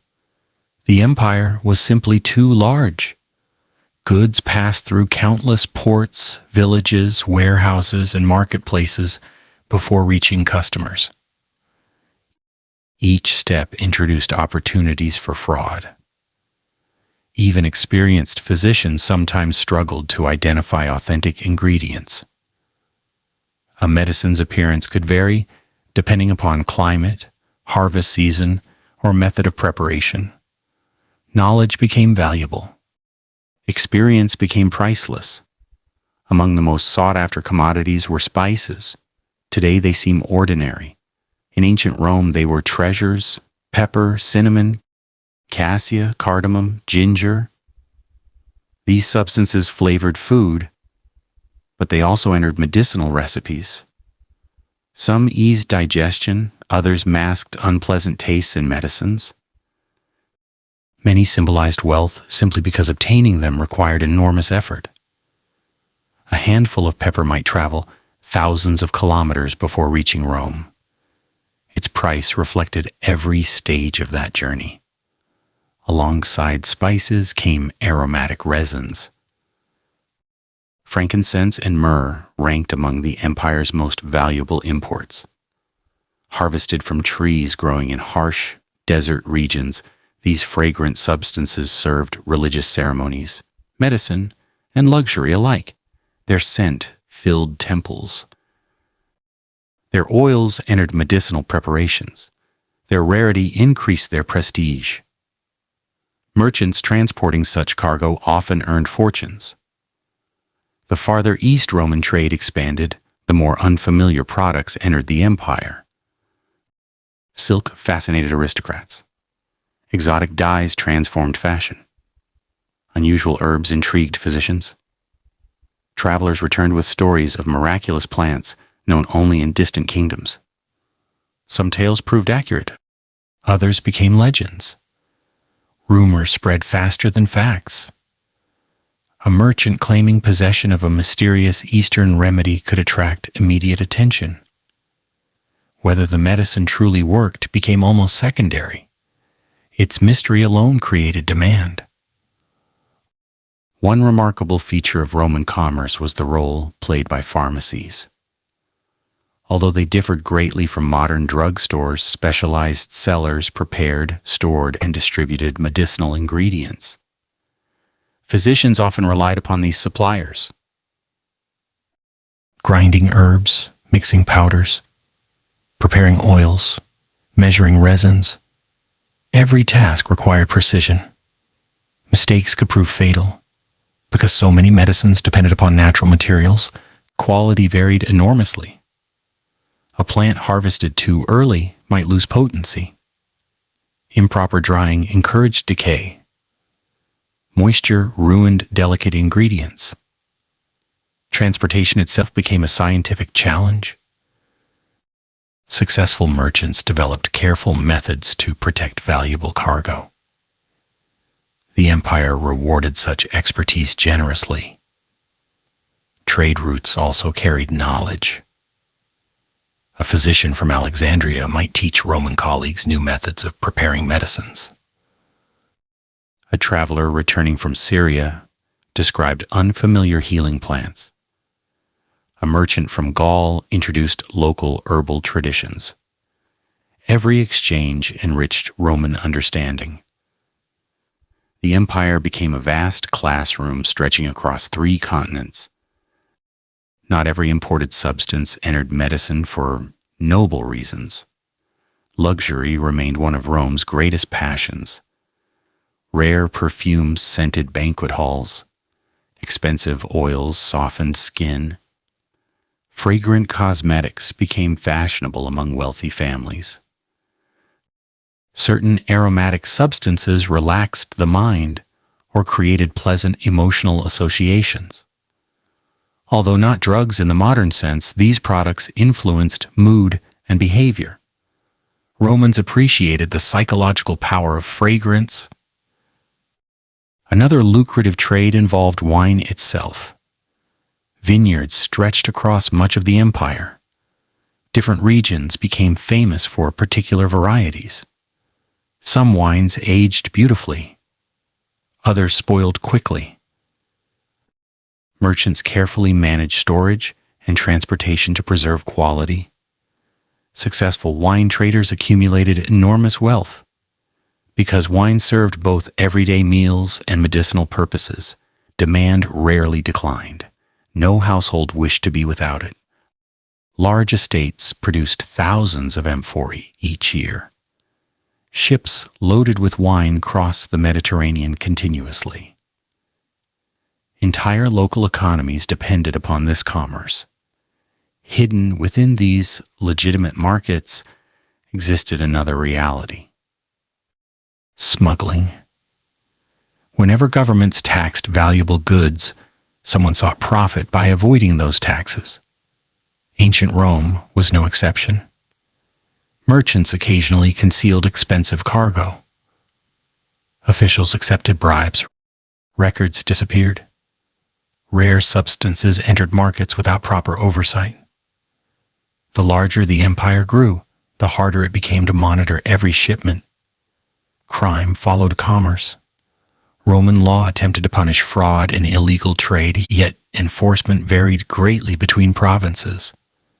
Distance favored dishonest merchants. A remote frontier town rarely enjoyed the same level of inspection as Rome itself. This uneven oversight allowed questionable products to circulate widely. Consumers relied heavily upon reputation. Trust became a form of currency. The business of medicine also created ethical questions. Should every remedy be sold to anyone willing to pay? What if a substance capable of healing could also cause harm? What responsibility belonged to the seller? To the physician? To the buyer? Roman society never developed universal answers.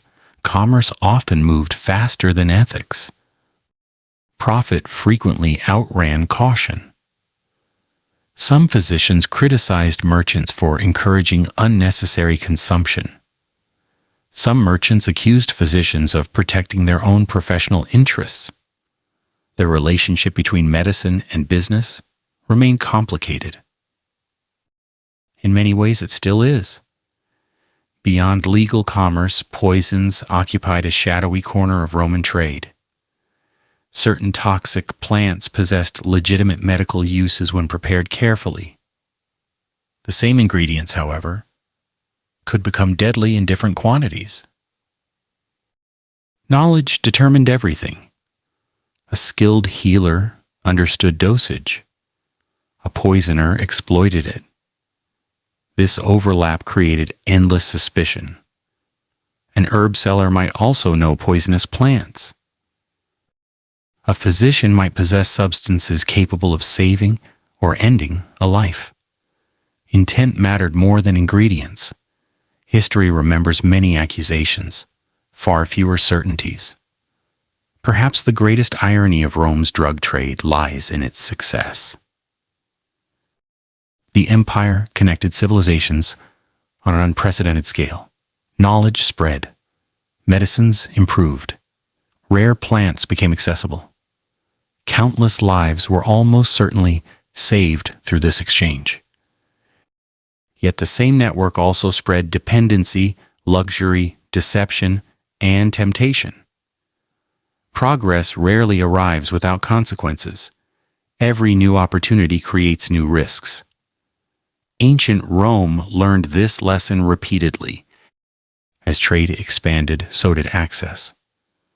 As access increased, so did misuse. And somewhere within this vast commercial web, ordinary Romans quietly discovered that relief from pain, escape from anxiety, or the pursuit of pleasure could slowly become something else entirely. A habit, a need, a dependence. The next chapter explores that hidden struggle, not among emperors or merchants, but among ordinary people whose lives were quietly reshaped by addiction, often without realizing it until it was too late. The legacy of ancient Rome: drugs, addiction, power, and the human story. Nearly 2,000 years have passed since the Western Roman Empire faded into history. Its emperors are gone. Its legions no longer march across Europe. Its temples have become ruins. Its marketplaces have fallen silent. The voices that once echoed through the forum disappeared long ago. Yet in one remarkable way, ancient Rome has never truly left us. its story still lives within our own. Throughout this journey, we have walked through every corner of Roman society. We stood beside physicians searching desperately for medicines that could ease unbearable pain. We marched with soldiers carrying wounds that would never completely heal. We entered magnificent villas, where luxury seemed to know no limits. We wandered through crowded markets filled with herbs gathered from distant lands. We watched merchants transform hope into profit. We breathed the fragrant smoke rising from sacred temples. We listened to philosophers warning against excess, and everywhere we looked, one truth continued to appear. The struggle was never simply about drugs. It was about being human.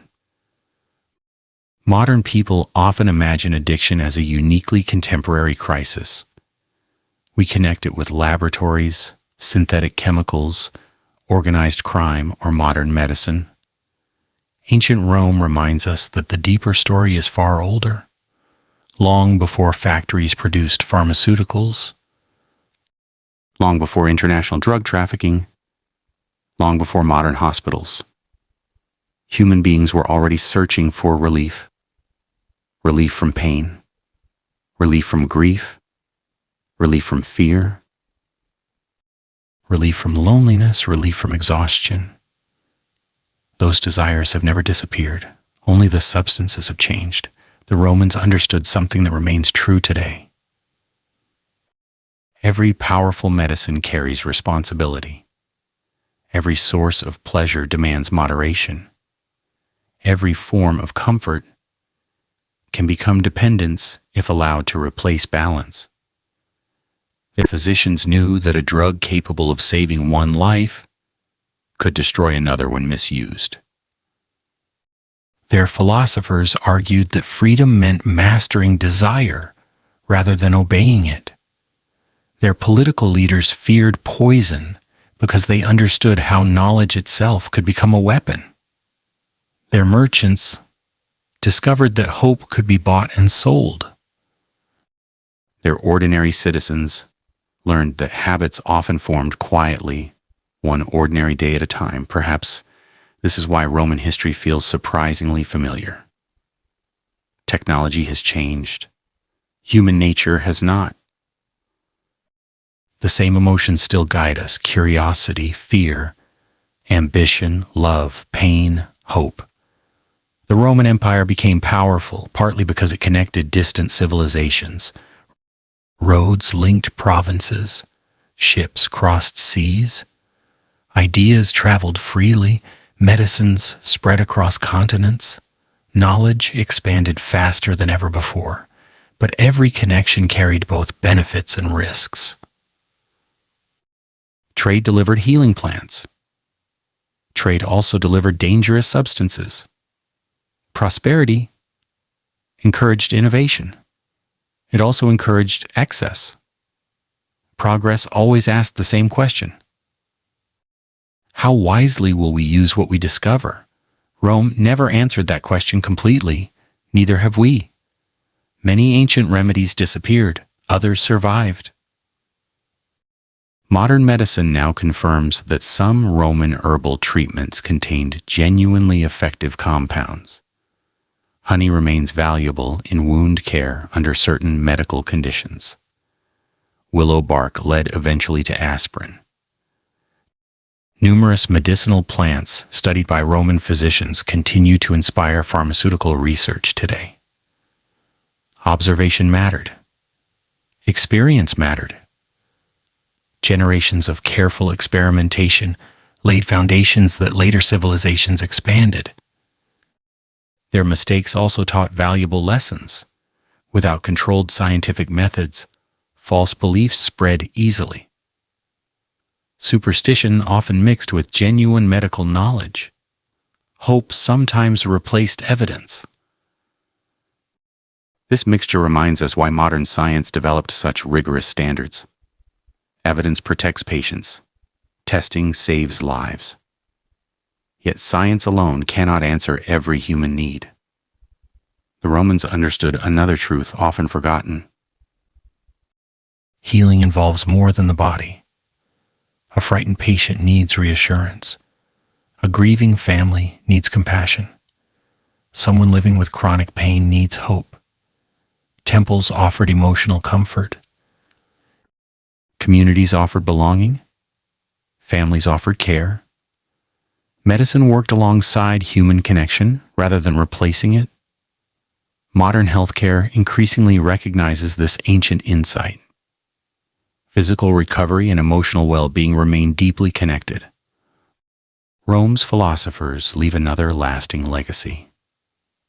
Again and again they return to moderation. Not because pleasure was evil, not because wealth was forbidden, not because celebration should disappear, but because excess quietly steals freedom. A person ruled entirely by appetite loses the ability to choose wisely. Whether the appetite involves alcohol, power, money, luxury, recognition, or anything else, the principle remains unchanged. Freedom begins with self-control. This lesson reaches beyond drugs. It reaches into every aspect of life. Perhaps the greatest irony of Roman history lies here. The empire conquered kingdoms across 3 continents. Its armies defeated countless enemies. Its engineers built roads that survived for millennia. Its laws influenced future civilizations. Its architecture inspired generations. Yet no empire, however powerful, could conquer the oldest challenge of all: human nature. Every generation faced the same temptations. Some resisted, others surrendered. History repeated itself. As centuries passed, Rome gradually changed. New religions spread across the empire. Medical knowledge continued evolving. Political structures shifted. Trade routes transformed. Old traditions disappeared while new ones emerged. But the fundamental questions endured. How should society treat pain? What responsibilities accompany powerful medicines? Where is the boundary between healing and harm? How much pleasure becomes too much? Can prosperity exist without excess? Can power exist without corruption? These questions remain alive today. Perhaps they always will. Archaeologists continue uncovering Roman medical instruments buried beneath ancient cities. Researchers still analyze residues inside ceramic jars. Historians continue translating forgotten medical texts. Each discovery adds another piece to the puzzle. The story is never truly finished. History constantly grows richer. Sometimes the smallest object tells the greatest story. A physician's bronze scalpel. A tiny bottle once holding medicinal oil. A dried seed preserved for 2,000 years. An inscription thanking a god for recovery. A wine cup resting untouched since antiquity. These silent objects remind us that history is not made only by emperors. It is made by ordinary people, people who became ill, people who searched for cures, people who loved their families, people who feared death, people who hoped tomorrow would be kinder than today. Their lives were different from ours in countless ways. Yet they would recognize our emotions immediately. They understood suffering. They understood healing. They understood temptation. Above all, they understood hope. That is why the story of drugs in ancient Rome is not merely a history of medicine. It is not simply a history of addiction. Nor is it only a history of politics or commerce. It is the history of humanity itself. A reminder that every civilization, regardless of its wealth or power, eventually confronts the same choices. Will knowledge be used with wisdom? Will comfort become excess? Will medicine remain healing or become harm? Will power serve people or consume those who possess it? The Romans never found perfect answers. Neither have we. Perhaps perfection was never the goal. Perhaps the true lesson lies in continuing to ask the questions, to learn from the past rather than simply admire it, to recognize ourselves in people who lived 2,000 years ago, to remember that history is not a collection of dead facts, it is a mirror. And when we look carefully into the world of ancient Rome, we discover that the reflection staring back at us is not so ancient after all. It is unmistakably human. Thank you for joining this journey through ancient Rome, drugs, addiction, power, and society. The empire may have fallen. Its lessons never did.